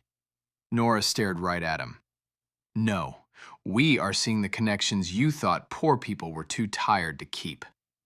The room shifted closer around the women without meaning to. That was the dangerous thing about public exposure. At a certain point, a scandal stops being consumed and starts being shared. People who would never lift a finger in private suddenly feel brave enough when witnesses surround them. One donor woman moved to Dahlia's side and wordlessly handed her a handkerchief. Another guest stepped between Roland and the cocktail table where Nora's folder lay open. The staffer with the headset quietly blocked one of the service hall doors. Nobody announced these little changes. They just happened. Roland felt them anyway. Mateo had been watching the envelope with the same grave attention he gave the first document. "What's inside?" he asked softly. Nora looked at him, and something tender passed across her face. Perhaps because he was the first person in that room who had treated her family papers as something other than a burden. "The office reply," she said. My mother kept the envelope and the letter together. Evelyn glanced toward the board members. "If the family consents, we should open it on camera." Roland barked, "Absolutely not!" Too loud, too fast, again. The older reporter turned to him with open disbelief now. "Every time something might clarify the record, you're the first to stop it." Because I care about evidence, Roland shot back. The copper-haired reporter gave a mirthless smile. No, you care about sequence. You keep trying to get ahead of the next fact. That stung because it was true. Nora looked at the people around her, then at Dahlia, then down at Mateo. Open it, she said. If they built all this on paper, then let paper answer them. Evelyn slid the letter from the sleeve with slow, practiced fingers. The page inside was thinner than the antique confession, modern office stock, creased in thirds and browned at the folds. The relief office crest sat at the top. A donor actually flinched at the sight of the logo. The screen magnified every inch of it. Typed lines filled most of the page. Near the bottom, a handwritten addition in darker ink had been squeezed beneath the formal signature block. There, Nora whispered. That's what my mother underlined. Mateo stepped closer, eyes narrowing. The type part is easy, he said. But the note at the bottom, he paused. That one changes tone. Roland took one involuntary step back. Evelyn noticed. So did the cameras. The typed letter itself was already bad enough.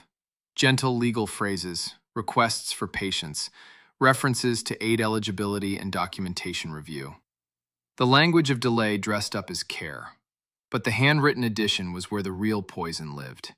You could feel it before anyone read a word.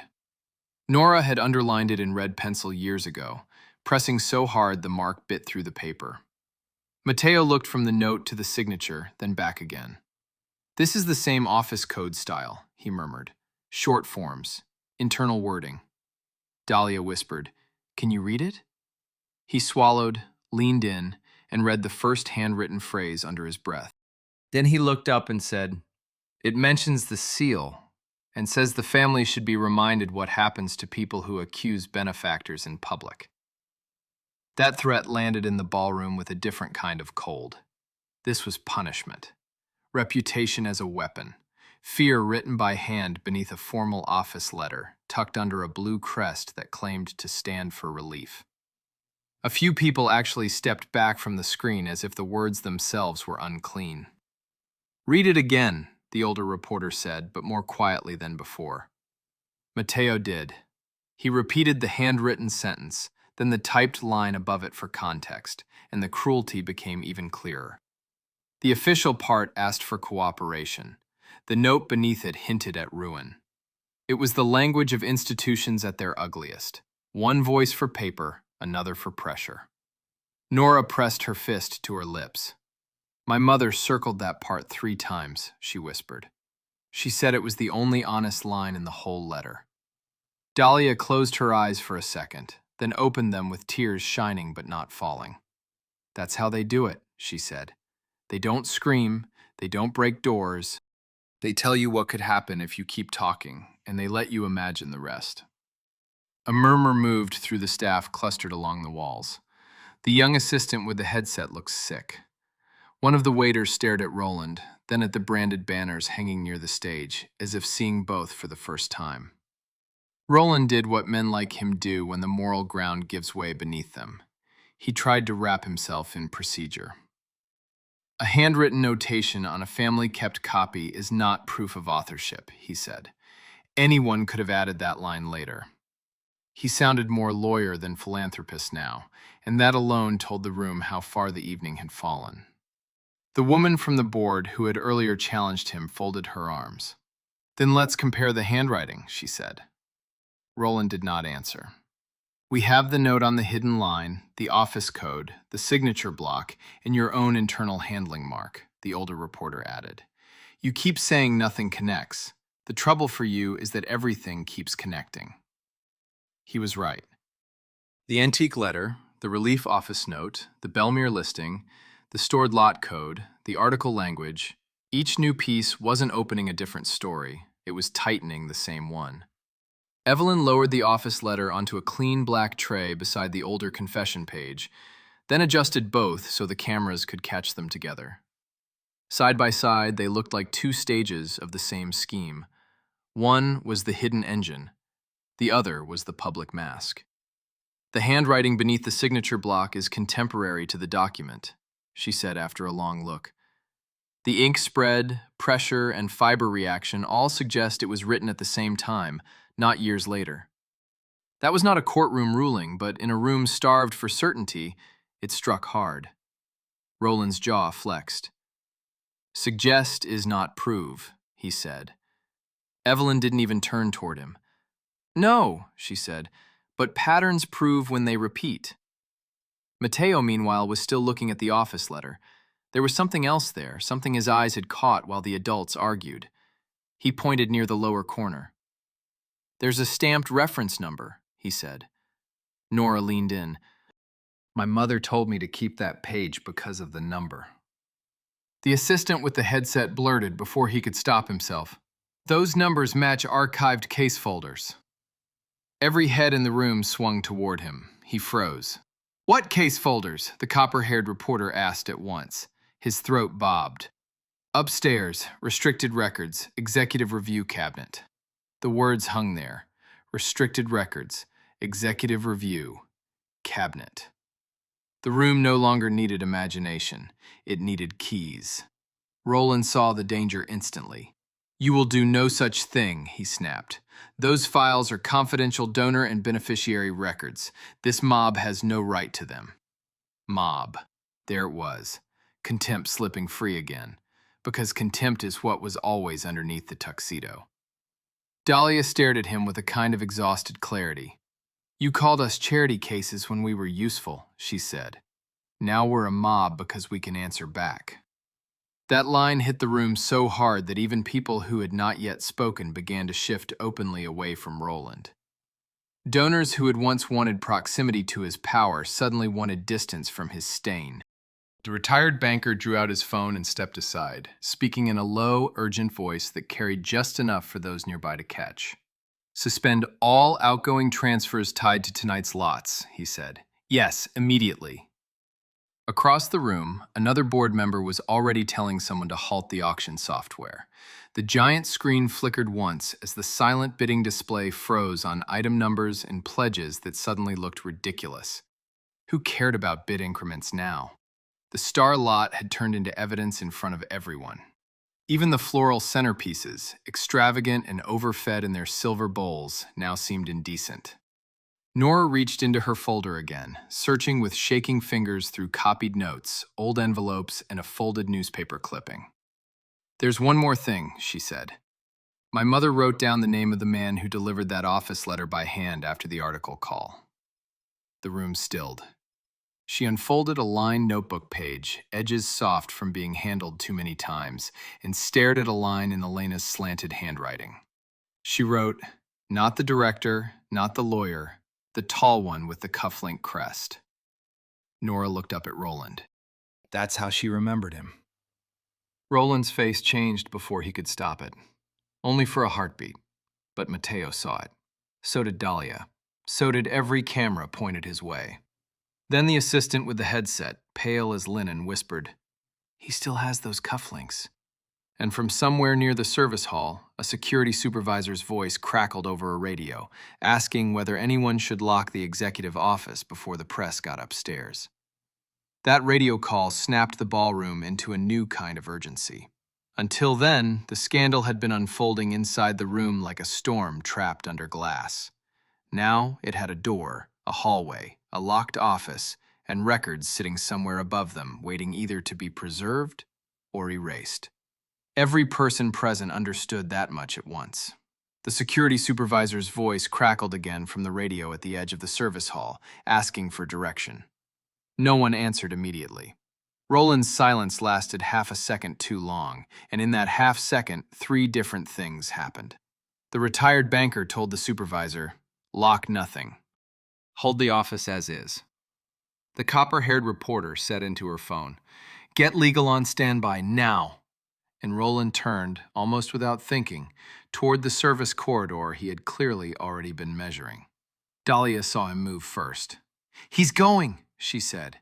Not shouted, said. But the room heard her. Bodies shifted. One board member stepped sideways into the line between Roland and the nearest exit.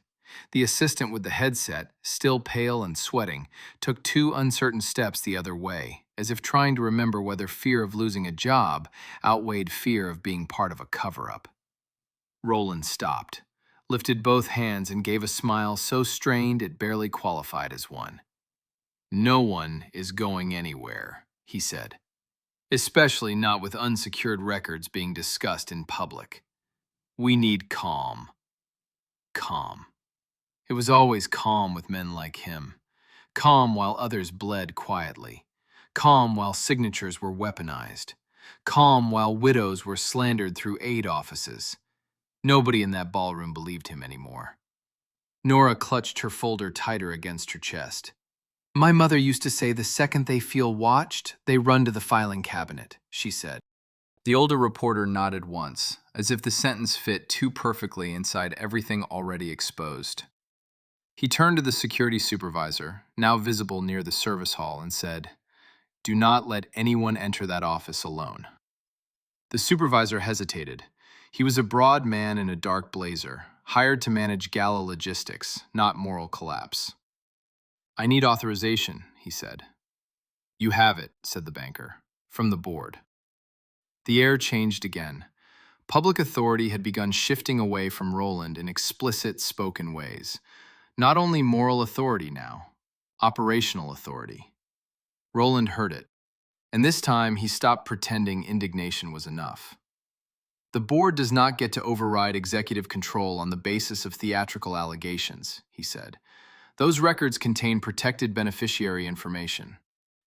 It was a clever angle if one ignored every other fact already hanging over his head. He was hiding behind the privacy of the people he had allegedly used. Dahlia's face hardened when she heard it. "Now you remember beneficiaries," she said. "You remembered donors all night. You remembered your own reputation every minute. Funny how the people you say you protect only appear when you need a shield." A few guests actually murmured assent. The old social spell was dead now. Roland could still speak, but he could no longer command the room's conscience. Mateo stood very still beside Evelyn and the 2 exposed documents, the strange, steady point around which everyone else had begun spinning. He did not fully grasp the board politics or the legal implications, but he understood exits. He understood when grown men grew dangerous by becoming hurried. "If the code on Nora's letter matches the code upstairs," he said quietly, "then the folder there might match the one on the confession note." The simplicity of it cut through all the adult noise. Evidence lives in systems. Systems repeat themselves. The room heard that too.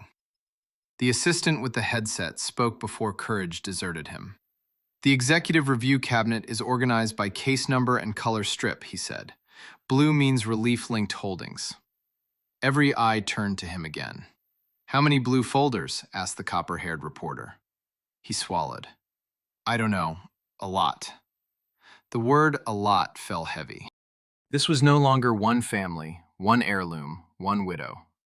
The possibility opened in real time that Elena Marin had not been an exception. She might have been one of many. Donors heard that and went visibly cold. Staff heard it and looked at one another in ways that said memory was waking all over the building. Nora stared at the documents on the tray, then at Roland. "How many people did you tell were unstable?" she asked. He didn't answer. "How many families did you help and bill at once?" Dahlia added. Still, he said nothing. Silence can condemn a man more efficiently than speech, when everyone around him already knows what kind of answer it would hide. Then another staff voice rose from the back. It was a woman from catering, apron still on, hairnet shoved halfway back from her forehead. She had been standing near the coffee station, with both hands wrapped around a tray cloth, like it might keep her anchored. "I remember blue stickers," she said. The room turned. She almost flinched, but kept going. Sometimes, late after events, special cartons would go through the service lift. They had kitchen labels on the outside and blue strips under the tape. We were told not to log them on the event return sheet. Roland spun toward her. "You are speaking beyond your knowledge." The woman lifted her chin. "Maybe, but I know what I carried." That mattered. Another thread from another level of the machine. Rich scandals love clean heroes and neat villains. Real ones leak through ordinary workers who were never supposed to compare notes. The security supervisor touched the radio on his shoulder again. "I'm going up," he said, "with a witness." "With two," the banker corrected, "and a camera." Roland snapped, "Absolutely not." The copper-haired reporter took one step closer. "You don't get to decide that anymore." He looked at her with naked fury now. Gone was the cultivated benefactor, the charming auction host, the man who wagered a fortune on a poor child's humiliation. What remained was simpler and uglier. A person who had mistaken money for immunity and was watching that confusion die in public. Evelyn glanced between the office letter, the old confession page, and the people mobilizing toward the service hall.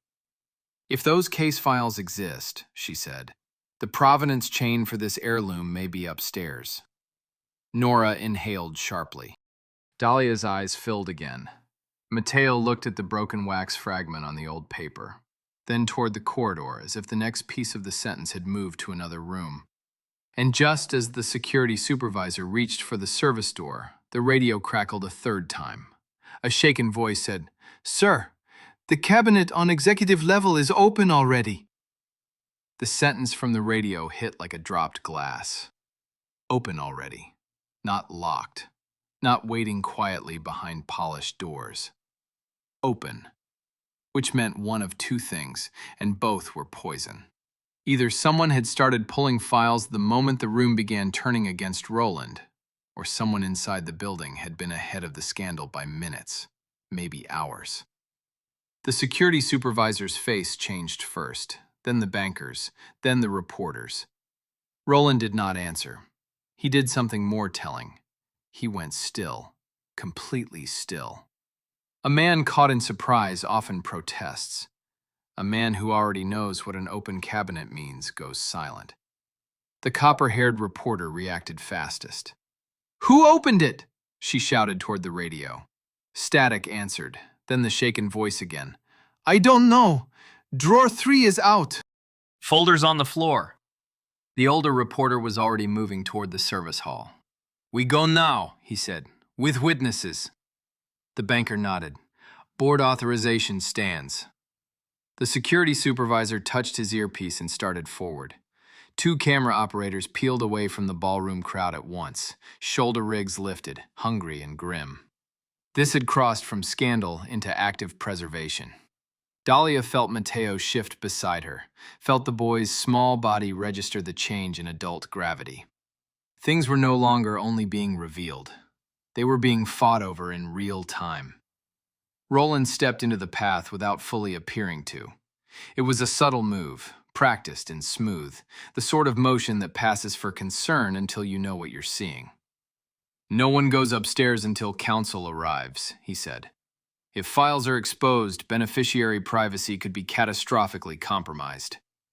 He was still hiding behind the poor, still using them as a shield while standing over the evidence of what had been done to them. Nora's expression hardened into something almost beyond anger. "You keep saying beneficiary privacy like you didn't spend years feeding our names into whispers," she said. The sentence landed hard because it came from a woman who had lived inside the consequences. Dahlia added, "You used charity forms to bury families, and now you want mercy from filing rules?" Roland looked at them both with pure resentment. Not shame, never shame. Resentment that the people he had expected to remain small were now naming him in public.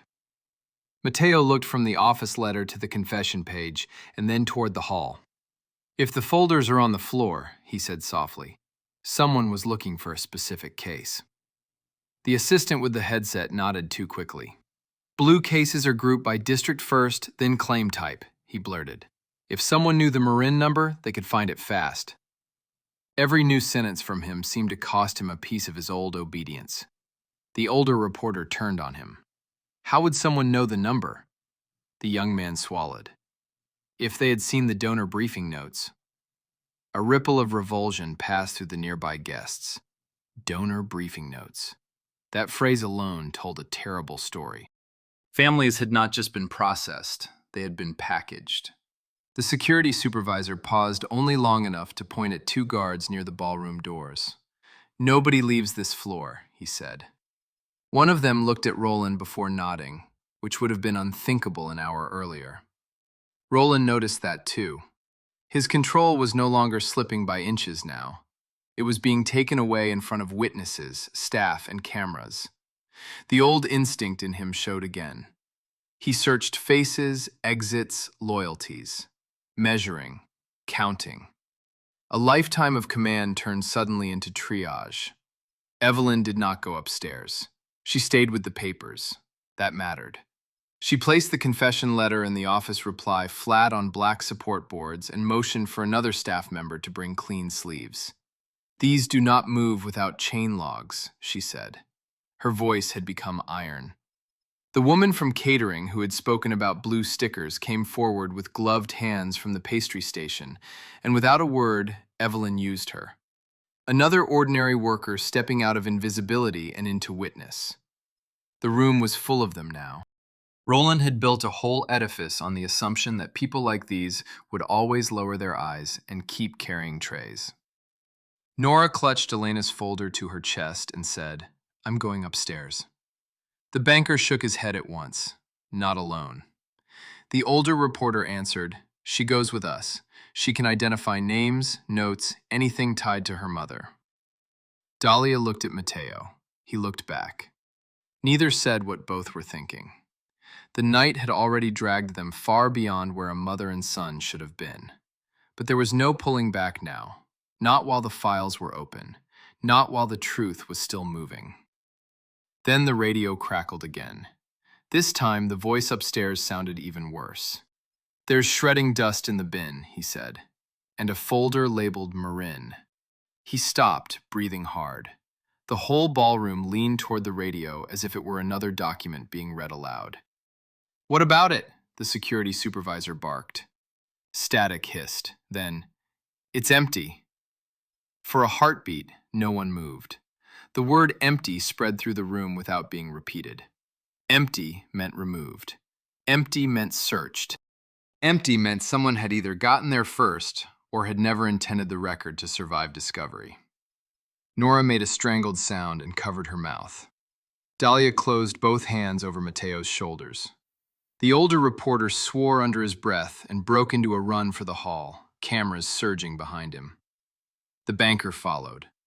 The security supervisor was already on the radio demanding every elevator be held. Roland did not run. That was the strangest part.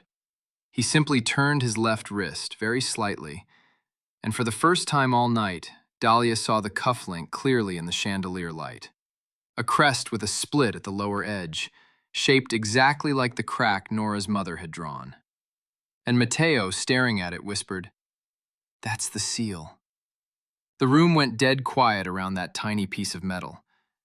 After all the paper, all the codes, all the hidden lines, all the donor packets and office threats, it was almost obscene that the thing tying it together could sit on a cuff like decoration.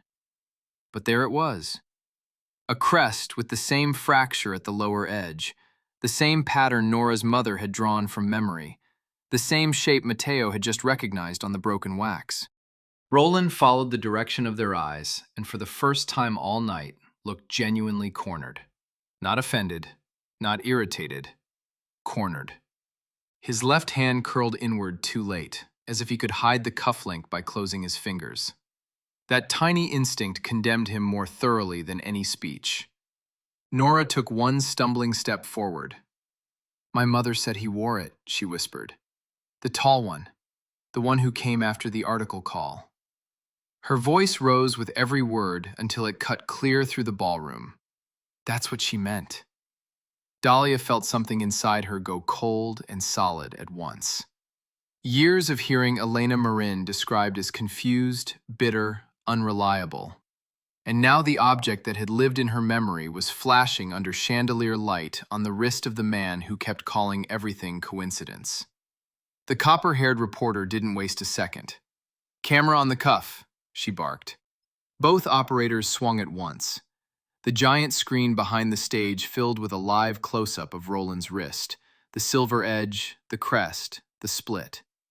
There was nowhere left for him to hide it now. Roland jerked his arm back and snapped, "This proves nothing!" But even as he said it, the words had begun to fail him. The old cadence was gone. No more polished benevolence, no more lazy contempt.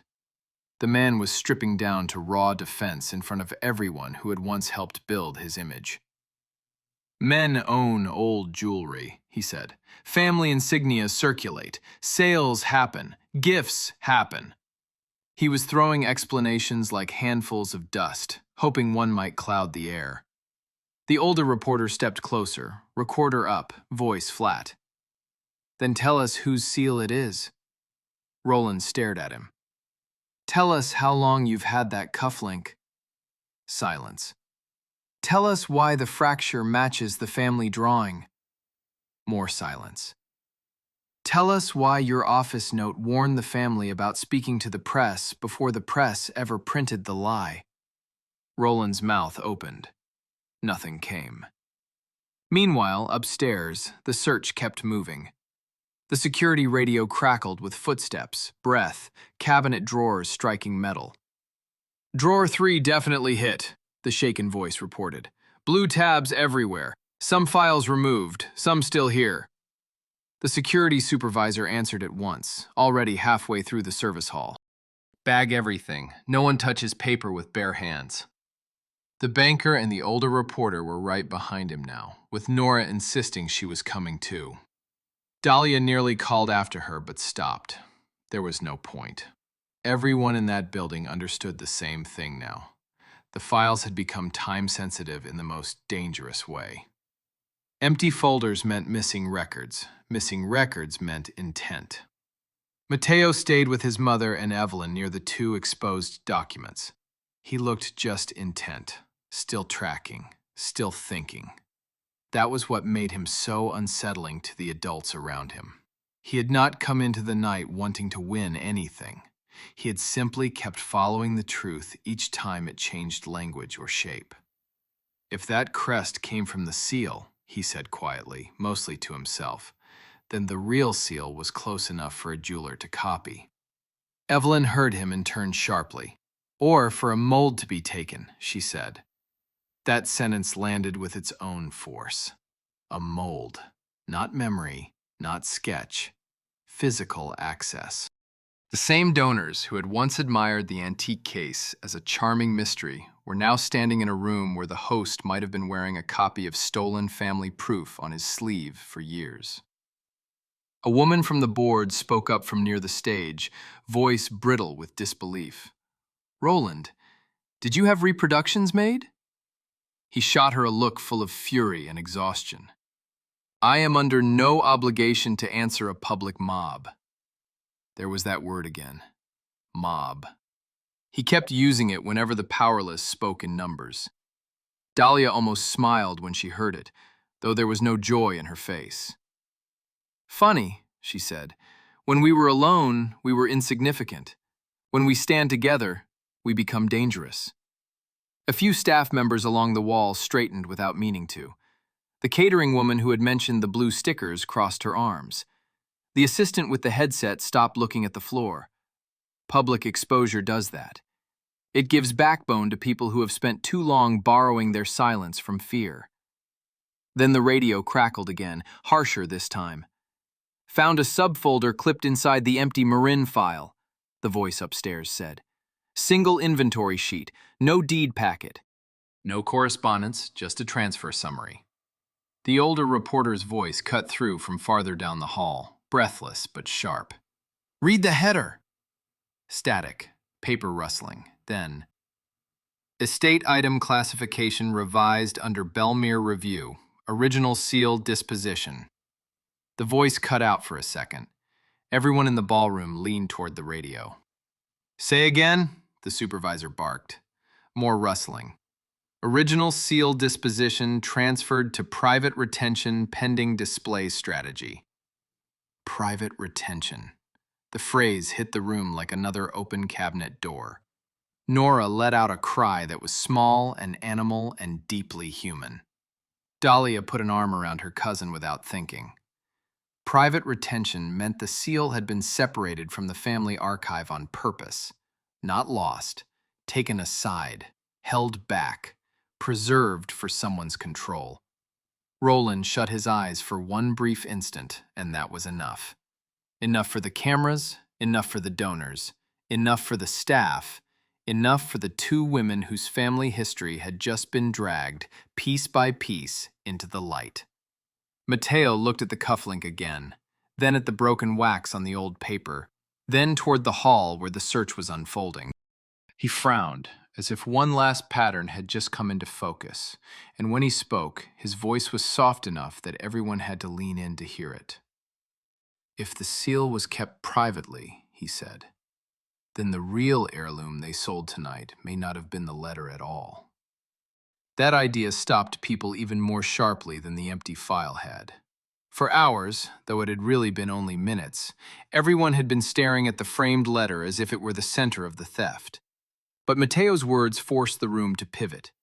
If the seal had been split off, copied into jewelry, and marked in an internal transfer summary as private retention pending display strategy, then the true object of power might never have been the paper alone. It might have been the seal itself. The proof, the thing that tied names, rights, and history together. The part that could validate Elena Marin before any charity office, any newspaper, any courtroom. And if Roland had kept that piece close enough to turn it into a cufflink, then the most sacred fragment of the family claim had been riding his wrist while he hosted fundraising galas under their ruin. Nora looked sick. "My mother always said the seal mattered more than the frame," she whispered. "More than the letters, more than the chest. She said if someone controlled the seal, they controlled the story." Dahlia tightened her hand around Mateo's shoulder and said, almost to herself, "And he wore it." The sentence passed through the room like a confession said by 100 mouths at once. Roland yanked at the cufflink with his other hand, trying to turn it inward, but the camera on the giant screen caught the movement. Too late. The split crest had already been seen from 10 angles. One donor near the front gave a low, disgusted laugh. "You turned stolen proof into vanity," he said. Roland rounded on him. "You are all insane if you think a piece of personal jewelry proves criminal possession." His face was flushed now, voice rough at the edges, his breathing shallow. "That crest design appears in estate markets, antique dealers, reproductions, club collections." He stopped because nobody was following him anymore. The room had grown beyond his phrases. Too many facts now, too many witnesses, too much of his own panic recorded from every angle. The older reporter's voice came through faintly from upstairs over the still open call line. "The transfer sheet includes a notation column. I need someone downstairs to confirm whether the cufflink matches a listed private display adaptation." Every eye snapped to the screen, then to Roland's wrist, then back toward the service hall. Evelyn was already moving. She crossed to a side station, took up a magnifying loupe and a slim penlight from a conservator's case one of her assistants had brought, then turned to Roland with a steadiness that felt almost ceremonial. "If you have nothing to hide," she said, "remove the cufflink and place it on the tray." Roland stared at her as if she had become unrecognizable. Perhaps she had. Wealth has a way of teaching itself that professional people are furniture until the day they stand up. "No," he said. "You are not examining my personal effects in a ballroom." The bored woman nearest him replied at once. "Then keep your hands where the cameras can see them." Another tiny transfer of power. Another public instruction he had to either obey or defy. Mateo, meanwhile, had not taken his eyes off the transfer summary being relayed from upstairs. "What exactly did it say after private retention?" he asked. The older reporter, slightly winded, answered through the speakerphone. "Pending display strategy, then initials I can't fully see. There's something clipped over part of the line." "Can you read the item description?" Mateo asked. Rustling paper, a pause, Then, partial. It says, seal fragment with crest fracture removed from principal packet before public valuation. A visible shudder went through Nora. Dahlia closed her eyes. The room did not need legal training to understand the meaning of removed before public valuation. The family had not just been defrauded. The proof had been intentionally separated before outsiders could see what it proved. Roland lifted his chin with a last scrap of arrogance. That could refer to conservation, he said. Objects are often separated before cataloging. The banker, who had once admired him, looked at him with something close to pity now. And turned into jewelry? Roland's mouth tightened. You cannot establish that this cufflink contains any original material. Evelyn answered before anyone else could. Perhaps not from here. She raised the loop slightly. But I can establish whether the metalwork is modern, whether the backing suggests a mounted historical fragment, and whether the fracture line has been mechanically preserved rather than naturally worn. She paused, letting that sink in. And if it has, that raises a question you may not enjoy answering. Around them, the ballroom had changed beyond recognition. The stage screen still glowed.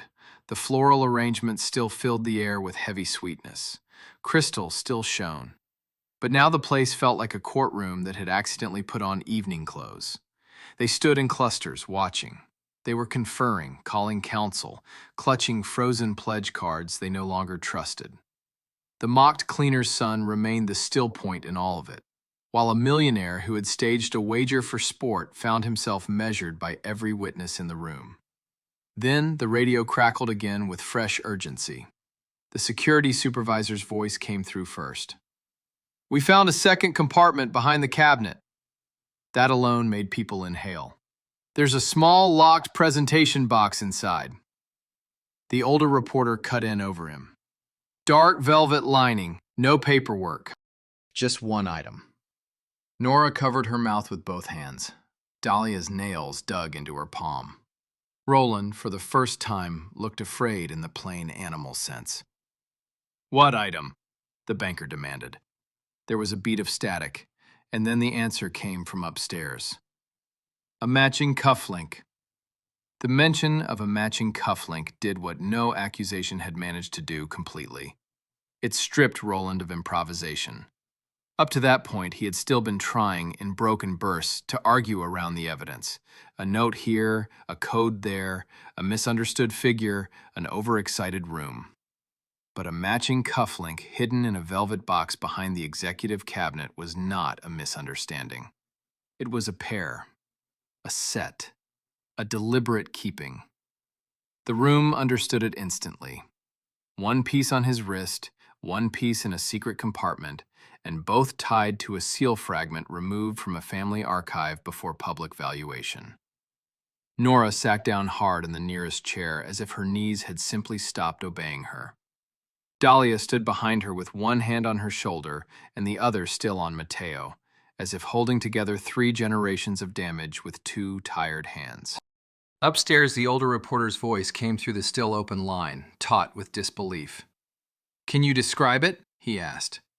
The answer crackled back through static. Silver mount, dark inset, same lower fracture, same crest shape. The copper-haired reporter didn't wait. She turned toward the nearest camera and said, "Keep rolling!" Then to the room. If the pair was separated, one worn and one hidden, that suggests intentional possession, not accidental acquisition. The banker gave a grim nod. It suggests trophy behavior, he said. No one disagreed. Because that was what the whole night had become visible as. Possession enjoyed, power displayed, a man wearing proof on his sleeve because he thought the people it belonged to would never stand close enough to recognize it. Roland's face changed in stages. First anger, then calculation. When those both failed, contempt, the oldest refuge of the exposed powerful. You people are building mythology out of scrap metal, he said.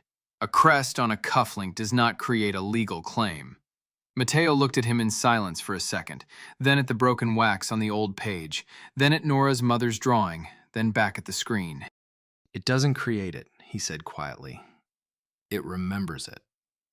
The line hit harder because it came from a child who was not trying to be clever. He was simply following the pattern to its moral center. Roland laughed once, sharp and joyless. Listen to this. Now the gutter boy is a philosopher. There it was again, the insult, the instinctive need to put him back beneath the room. But something had changed too deeply for that.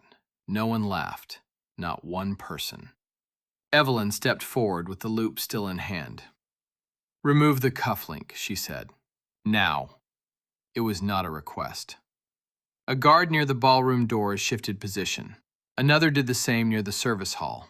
The board woman who had challenged Roland earlier added, "And place it on the evidence tray with the letter and the office note." Roland stared at her as if deciding whether defiance still served him. "You are not law enforcement," he said. "No," she answered, "but we are witnesses, and you are in a room full of them." That was the turning point of the social order, laid bare in one sentence. He had spent years counting on the difference between what people knew and what they would say out loud together. That difference was gone now. The radio crackled again from upstairs. "There's more in the box," came the security supervisor's voice. "2 small paper labels underneath the lining." Paper labels. Even from a floor away, you could hear how carefully he was choosing his words now, aware that every syllable might matter later. "Read them," the older reporter said. A pause, rustle. "First one says principal. Second one says..." Static swallowed the rest. "Say again," 3 voices barked at once. More rustling. The word returned, clear enough to hit the ballroom like a hammer. "Replica." For a moment, nobody moved. Principal. Replica. The whole architecture of Mateo's thoughts snapped into place in the minds of the adults around him. One cufflink may have held the original seal fragment. The other may have been copied for display, or for confusion, or for status, or for substitution. The letter at auction might have been mounted with a broken wax remnant, while the true validating fragment had been siphoned away into private retention. Suddenly, every object in the case became suspect in a new way. Which part was original? Which part had been staged? Which part had been left visible for effect, while the real proof was pocketed? Nora whispered, "He split the inheritance." Dahlia closed her eyes. "So no one could prove the family's whole claim at once," she said. Roland heard that and made his biggest mistake since the wager. He answered, "That seal never proved what you think it proved," he snapped. The words came out before caution could catch them, before counsel, before posture, before denial. Just raw correction, raw ownership of the argument. The room froze around him. He realized it too late. Because only someone who knew exactly what the seal proved would phrase it that way. Only someone inside the theft would instinctively argue not that the family never owned it, but that the seal did not establish enough. The older reporter's voice came down from upstairs, almost delighted in its severity. "There it is," he said over the line. "That's knowledge from inside the dispute." Roland tried to recover. "I mean the broader historical claim." But nobody needed the rest. He had finally stopped speaking as a public host and spoken as a man defending the fine print of a buried family fight. The difference was fatal. The security supervisor came back on, voice tighter now. "We found the case log clipped behind the false backing." The banker straightened. The copper-haired reporter went still. Nora gripped the arm of her chair so hard her nails whitened. "What's on it?" asked Evelyn. Paper rustled upstairs, and the answer came down one careful line at a time. It lists every item removed from the Marin estate package, including the one designated for charitable display and the one retained for private wear. The list broke the last illusion that this had ever been one bad decision. Every person in that ballroom had been trying, in one way or another, to measure the scale of the rot. Some still wanted it small enough to explain. A greedy host, a stolen family piece, a cruel gala stunt gone wrong. But a case log that itemized what had been removed from the Marin estate package, what went to charitable display, what was kept for private wear, that was system, not accident. Inventory, division, intent. The kind of evil that labels boxes, updates files, and keeps duplicates. Nora lowered her head and cried openly now, because the truth had finally stopped gaslighting her dead mother. Upstairs, the older reporter was reading from the log in bursts, while someone else photographed each page. Item 1, he said through the speaker line. Principal family seal, crest fracture noted, reassigned to private retention. Static hissed, then paper rustled. Item 2, adapted silver mount, paired display piece, replica designation. Another pause. Item 3, multilingual correspondence packet, approved for curated uncertainty. A bitter sound went through the ballroom at that phrase. Curated uncertainty. Even the mystery had been managed. The letter had not merely survived the theft, it had been turned into a prop. The rich adore mystery most when they can own it. That is one of the ugliest truths money teaches. Roland's face had gone a hard gray around the mouth. That log proves nothing without chain confirmation, he said, though the words now had the faint, desperate rhythm of a man throwing tools from an empty box. It could have been written by a disgruntled employee, a clerk inventing authority, anyone trying to impress someone above them. But he had lost the room's imagination. Nobody was helping him invent alternatives anymore. The bored woman nearest the stage said, "Then why does every new paper use your language?" The banker added, "And your vendor." The older reporter's voice came down from the speaker again, sharp as a blade. "And your private wear designation." Mateo had not moved from Evelyn's side. The documents on the black trays, the cufflink on Roland's sleeve, Nora's folder, the open line from upstairs. In the middle of all that, he still looked like a schoolboy in worn clothes who had only meant to wait quietly by the coats. That contrast had become unbearable for some of the donors. One man loosened his bow tie and said, to no one in particular, "We laughed at him." Another answered, "No, Roland laughed. We joined in." The distinction mattered, though not enough to absolve them. The rich often discover conscience only after a witness has already survived them. Dahlia heard those fragments and felt something complicated move through her, a grim understanding of how cruelty spreads by permission. She did not take her hand from Mateo's shoulder. "Read the next item," she said toward the speaker line, voice raw but steady. Nora lifted her head and wiped her face with the heel of her palm. She wanted all of it, now. So did everyone else. Half-truths had fed this machine long enough. The older reporter obeyed. Item 4, he read. Estate correspondence from widow Elena Marin, hold pending narrative coordination with Relief Office. He stopped there a second, and when he spoke again, his voice was different, colder. There's a note beside it. Widow likely to pursue sympathetic press angle. Preempt with instability language if seal absent. Dahlia shut her eyes. Nora made a broken sound. The copper-haired reporter did not even try to hide her disgust. They wrote the smear plan into the item log, she said. Not just on the hidden line. Not just in the office note. Into the archive process itself. There it was again. Repetition. Pattern.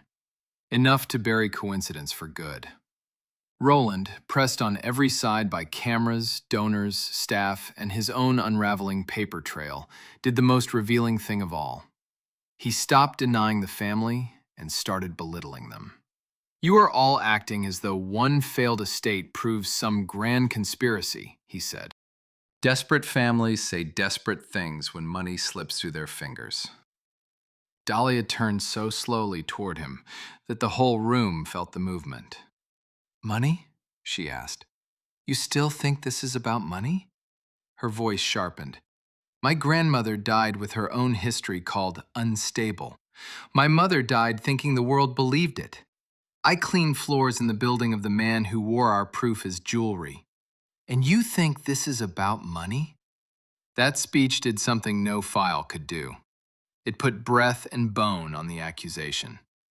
Around the room, even people who had never met Elena Marin felt the shape of the theft. Then the security supervisor cut back in from upstairs, more urgent than before. There's a second page clipped behind the case log. The banker barked. Read it. It's a routing memo, the supervisor said. Short, signed with initials only. Static crackled. It says, display object may proceed if letter remains partially unreadable. True claim cannot mature while language barrier holds. The whole ballroom went silent at once. Mateo stared at the speaker. Evelyn did too. The room finally understood something it should have understood sooner. His gift had not merely embarrassed Roland. It had broken the lock the whole fraud depended on. The letter had been safer than a safe because the truth inside it had been hidden behind class contempt. The host had believed no one from the world he exploited would ever be allowed close enough, or trusted enough, or educated enough to read it aloud. That was the real gamble he made long before the public wager. Not just on money, on social order, on who gets believed, on who gets to translate the world, and who gets left outside its meaning. And tonight, the wrong boy had walked into the room carrying 5 languages in his head. Nora looked at Mateo with tears still on her face. You didn't just read it, she whispered. You gave it back its voice. He looked embarrassed by that because children often are when adults tell the truth plainly. Then the older reporter's voice came through one more time from upstairs. There's one final notation on the routing memo, he said. Different ink, added later. A pause, and then he read the line that made Roland flinch before anyone else even processed it. If display strategy fails, transfer principal seal to personal custody and deny matching fragment exists. The item log left almost nothing standing. By then, even the people in the room who had entered as admirers, donors, or business friends understood they were watching a structure collapse under the weight of its own paperwork. Removed from the estate package, assigned to private retention, adapted for private wear, replica designation, curated uncertainty, narrative coordination, instability language. Piece by piece, the language of the records had done what outrage alone never can. It had turned suspicion into architecture. Roland was no longer fighting a rumor. He was standing in the middle of a map with his own footprints marked in ink. Upstairs, the older reporter continued reading, voice rough with speed and disbelief. There's a notation column beside each item, he said. Some are coded, some plain. Paper rustled again. The line for the public display piece says, letter may circulate if interpretive barrier preserved. Mateo looked down at the antique page on the black tray and then up at the speaker line. It was almost sad, because now the room knew exactly what Roland had once trusted, that no one from the family's world, no one from the staff corridors, no one from the tenement buildings and overworked kitchens and buses home after midnight would ever be invited to read the thing that could undo him. That was the real gamble behind the wager. Not money, class. Roland must have understood that too, because when he spoke again, he dropped almost all pretense. You are turning a child's party trick into a public execution, he said. The line came out bitter and jagged. Dahlia's head snapped toward him. Party trick? She repeated. You built your safety on the idea that poor people stay unread. There was a beat after she said it, one of those rare, clean beats where a whole room hears a sentence and knows it will outlive the night. Even the donors seemed to feel it, because that was the moral center of everything exposed so far. It was the arrogant faith that knowledge, talent, and truth are safest to steal from those society trains itself not to see. Nora rose from the chair, slower now, but steadier than before. Grief had turned into direction in her face. Read the rest of the log, she said toward the speaker. The banker echoed her. All of it. The older reporter complied.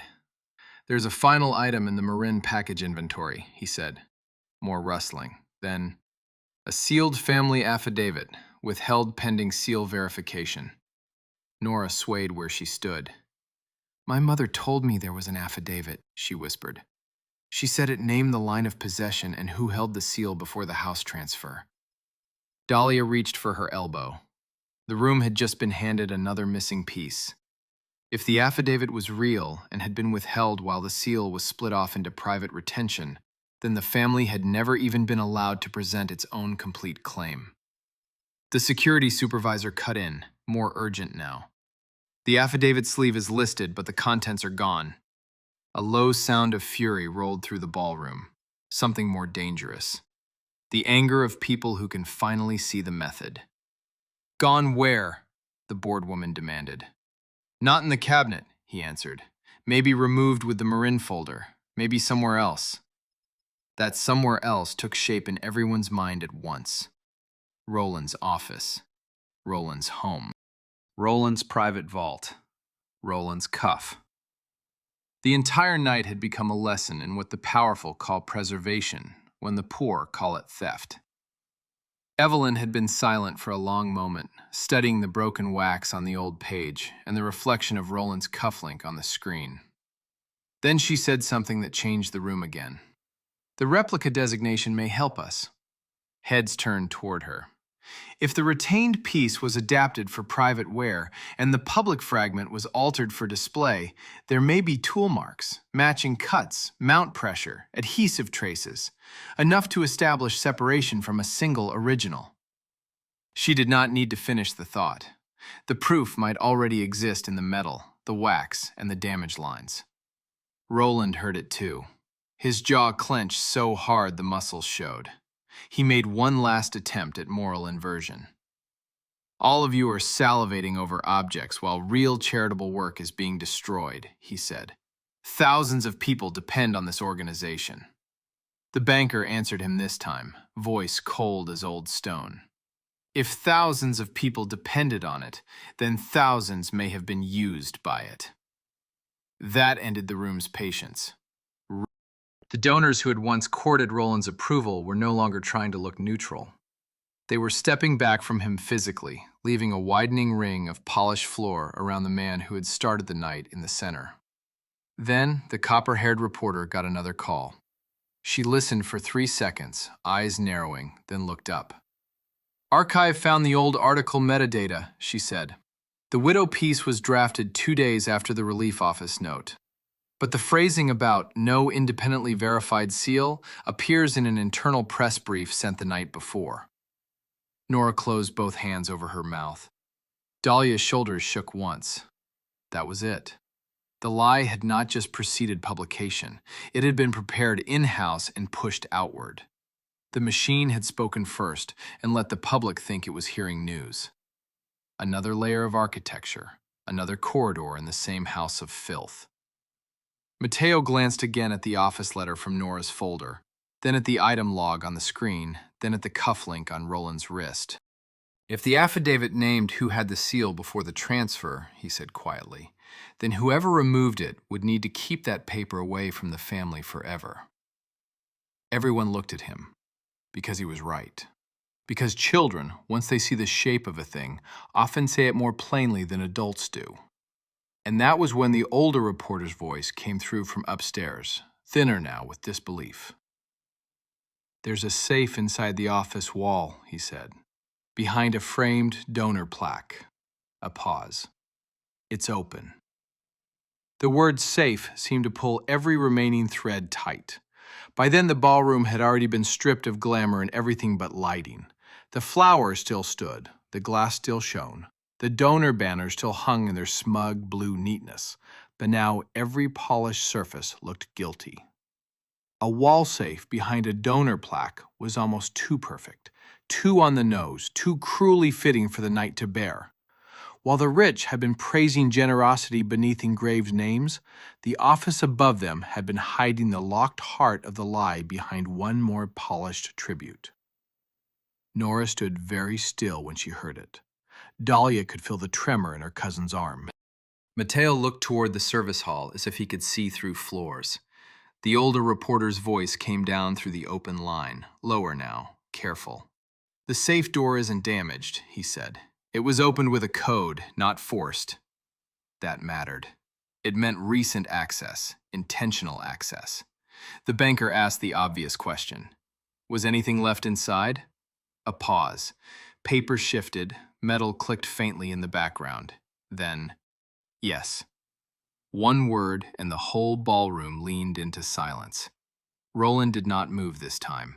He had gone into that terrible stillness some powerful people reach when their usual tools have failed them and only exposure remains. "Describe it," Evelyn said. "Document sleeve," the older reporter answered. "Thicker than the office letter, cream paper, ribbon tie, and—" He stopped, a breath. "A small wrapped object in a velvet pouch." Nora made a sound that barely qualified as speech. Dahlia tightened her grip on Mateo's shoulder. The room needed no help understanding what a wrapped object in a velvet pouch might be when a transfer log had already named principal retention, replica designation, and private wear. Roland closed his right hand over his left wrist now, openly, uselessly, as if one hand might erase the other. Cameras caught that too. Everything caught now. That was the mercy and the punishment of public truth. Once the room turns, the room remembers. The bored woman nearest the stage spoke with sudden authority. "Bring both down, untouched." The security supervisor answered from upstairs before the older reporter could. "Negative. We photograph first. Sleeve in place." Good, smart, calm. All the things Roland had pretended to stand for while using calm as a weapon against the vulnerable. Now those same qualities were being used against him. The copper-haired reporter gave a short nod, half to herself. "Chain of custody is finally on the right side of the room," she murmured. Roland found his voice again, but it had shrunk. "You are all committing yourselves to a catastrophic legal mistake," he said. "If privileged materials are mishandled, every genuine service this organization has ever provided will be jeopardized." It was an old move dressed in urgent clothes. If exposure harms the innocent, then exposure becomes the villain. But the room had crossed that bridge already. Nora looked straight at him and said, "The innocent were jeopardized when you took what proved we were telling the truth." Dahlia added, "And when you taught offices to call grieving women unstable before a reporter could call them witnesses." No one defended him. Not one voice. Even the guests who had not spoken all night now stood in postures of retreat, as though shame itself had pushed them backward. Mateo broke the silence in the way only he could, with one practical thought that cut to the center. "If the affidavit is in the safe," he said, "it might tell us who the seal belonged to before it was split." Evelyn turned to him immediately. "Yes," she said, "and if the pouch holds the principal fragment, we can compare the fracture line to the display remnant." Again, the room felt that awful, tightening sense that every object Roland had surrounded himself with for protection was now turning witness. The antique letter, the office note, the cufflink, the archive log, the safe. Nothing stayed decorative for long once the right child started reading. Upstairs, more rustling. Then the older reporter came back on. "There's an inscription line on the document sleeve." The copper-haired reporter said, "Read it."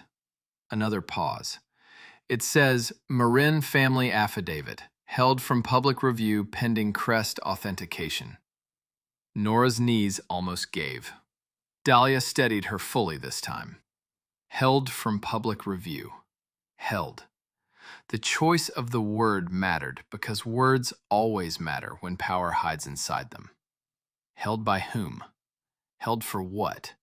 Held against whom? Roland's jaw twitched once. He knew that too. "And the pouch?" the banker asked. No one upstairs answered right away. That delay filled the ballroom more completely than noise could have. Somewhere near the back, a champagne flute tipped and rolled on its side across a linen table, making a faint, dry clatter that nobody bothered to stop. One of the guards at the door adjusted his stance, eyes never leaving Roland. The service staff stood in little silent knots along the walls, no longer invisible, no longer pretending not to hear. The mocked boy remained near the black trays with the documents, and in a room built to magnify status, his quiet had somehow become the strongest thing in it. Then the older reporter finally spoke. "The pouch has a seal fragment inside," he said. "Red wax, silver backing plate, crack along the lower crest." He stopped, and when he spoke again, his tone had changed. "There's engraving on the mount." Evelyn lifted her head sharply. What engraving? Another pause. A date, he said, and initials. Everyone looked at Roland, though the answer had not been given yet. He was sweating openly now. Not enough to look dramatic, just enough to look mortal. What initials? Nora whispered. From upstairs, the older reporter inhaled once, and then he said, Not Roland's, Elena Marin's. Elena Marin's initials on the mount ended it. Not because initials alone were magic, not because one engraving by itself could heal what had been done. It ended because the whole night had built a bridge to that tiny line of letters. The hidden confession, the office threat, the donor packet, the case log, the empty Marin folder, the split crest on the cufflink, the matching piece in the safe. Every path led there, and when the initials were spoken aloud over the open line from upstairs, even Roland seemed to understand that the room had finally reached the place he had been guarding for years.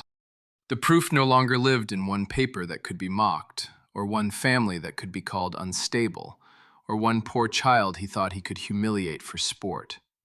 It lived everywhere at once. Roland made one last move. He tore the cufflink from his sleeve and flung it toward the black trays where Evelyn had laid the documents. It was a desperate, ugly gesture, frantic, the gesture of a man trying to turn evidence into chaos. The little silver piece skidded across the tray edge, struck the conservator's support board, and spun in a bright arc before landing on the marble floor with a thin, ringing click. Every camera caught it. Every witness saw the same thing. He did not protect it like family jewelry or defend it like an innocent keepsake. He threw it away like a thing that had betrayed him. The sound it made seemed to go on forever. Then Nora moved. She crossed the polished floor before anyone stopped her, dropped to one knee and picked up the cufflink with both hands as if lifting something from a grave. Her shoulders shook once, twice. When she opened her fingers, the crest caught the ballroom lights, and there, at the lower fracture, the split line matched the broken wax on the letter, matched her mother's sketch, matched the hidden history that had been denied to them for years. This was ours, she said, but she did not say it to Roland. She said it to the room, to the papers, to the women who had been called unstable, to the dead who had not lived long enough to hear themselves believed. Dahlia knelt beside her without thinking, one arm around her cousin, the other stretched back toward Mateo so he would still be touching someone from his own world while all of this thundered around him. Upstairs, the older reporter found the affidavit inside the safe sleeve. He read only enough to settle what remained unsettled: the line of custody, the family seal, the names, the relation to the estate papers, the authority Elena had tried to assert before she was smeared and delayed into silence. Downstairs, the board voted in plain sight to suspend Roland from control of the charity before he could vanish behind another office door. The security supervisor removed him from the floor with the slow humiliation of procedure. His own guards no longer walked beside him as ornaments of power. They walked beside him as witnesses who had finally chosen a side. The auction never resumed. The lots were frozen. The accounts were flagged. Reporters filled the building until dawn. Belmere's name spread through every legal inbox that mattered. Families who had once been too tired, too isolated, too outspent to keep fighting began calling hotlines, papers, lawyers, one another. The gala that had been designed to harvest applause became the place where a room full of rich people learned that what they call mystery often begins as somebody else's theft. As for the return piece, it was not placed back under glass that night. Nora carried it out herself, wrapped in Evelyn's clean white cloth, with Dahlia at one side and Mateo at the other. The old letter followed under documented custody as evidence and inheritance. The pledged fortune Roland had tossed around as a joke never touched his hand again. Under court watch and donor pressure, that money was redirected into emergency rent relief and legal aid for families whose claims had been delayed, dismissed, or priced out of reach by the very machinery that pretended to rescue them. It did not erase the years, nothing could, but it changed where the money would sleep. Near dawn, when the ballroom had emptied of perfume and posture and only the tired smell of dust, coffee, and wilted flowers remained, Mateo stood by the coat racks again while Dahlia gathered her things. The velvet stool was still there. His worn paperback was still where he had left it. For a strange second, it looked like no time had passed at all. Then Nora came over and placed a folded scrap of paper in his hand. It was one of Elena's old seal sketches, copied so many times the lines had grown soft. "For you," she said, "so you remember what you opened." He looked down at the drawing, then at the ballroom where the chandelier lights were being shut off row by row. In the dimming room, silver lost its swagger, glass lost its glamour. Only the paper kept its meaning. Some locks are made of iron, some are made of money, and some are made of the quiet agreement that certain children will never be allowed close enough to read what powerful men have written. That night, one boy stepped up from the coat racks, sounded out the lie, line by line, and the whole house of polish began to come apart at the seams. By the time the cleaning crew rolled their carts back across the floor, the marble still held one tiny mark where the cufflink had struck it, and the first pale strip of mourning had already found it.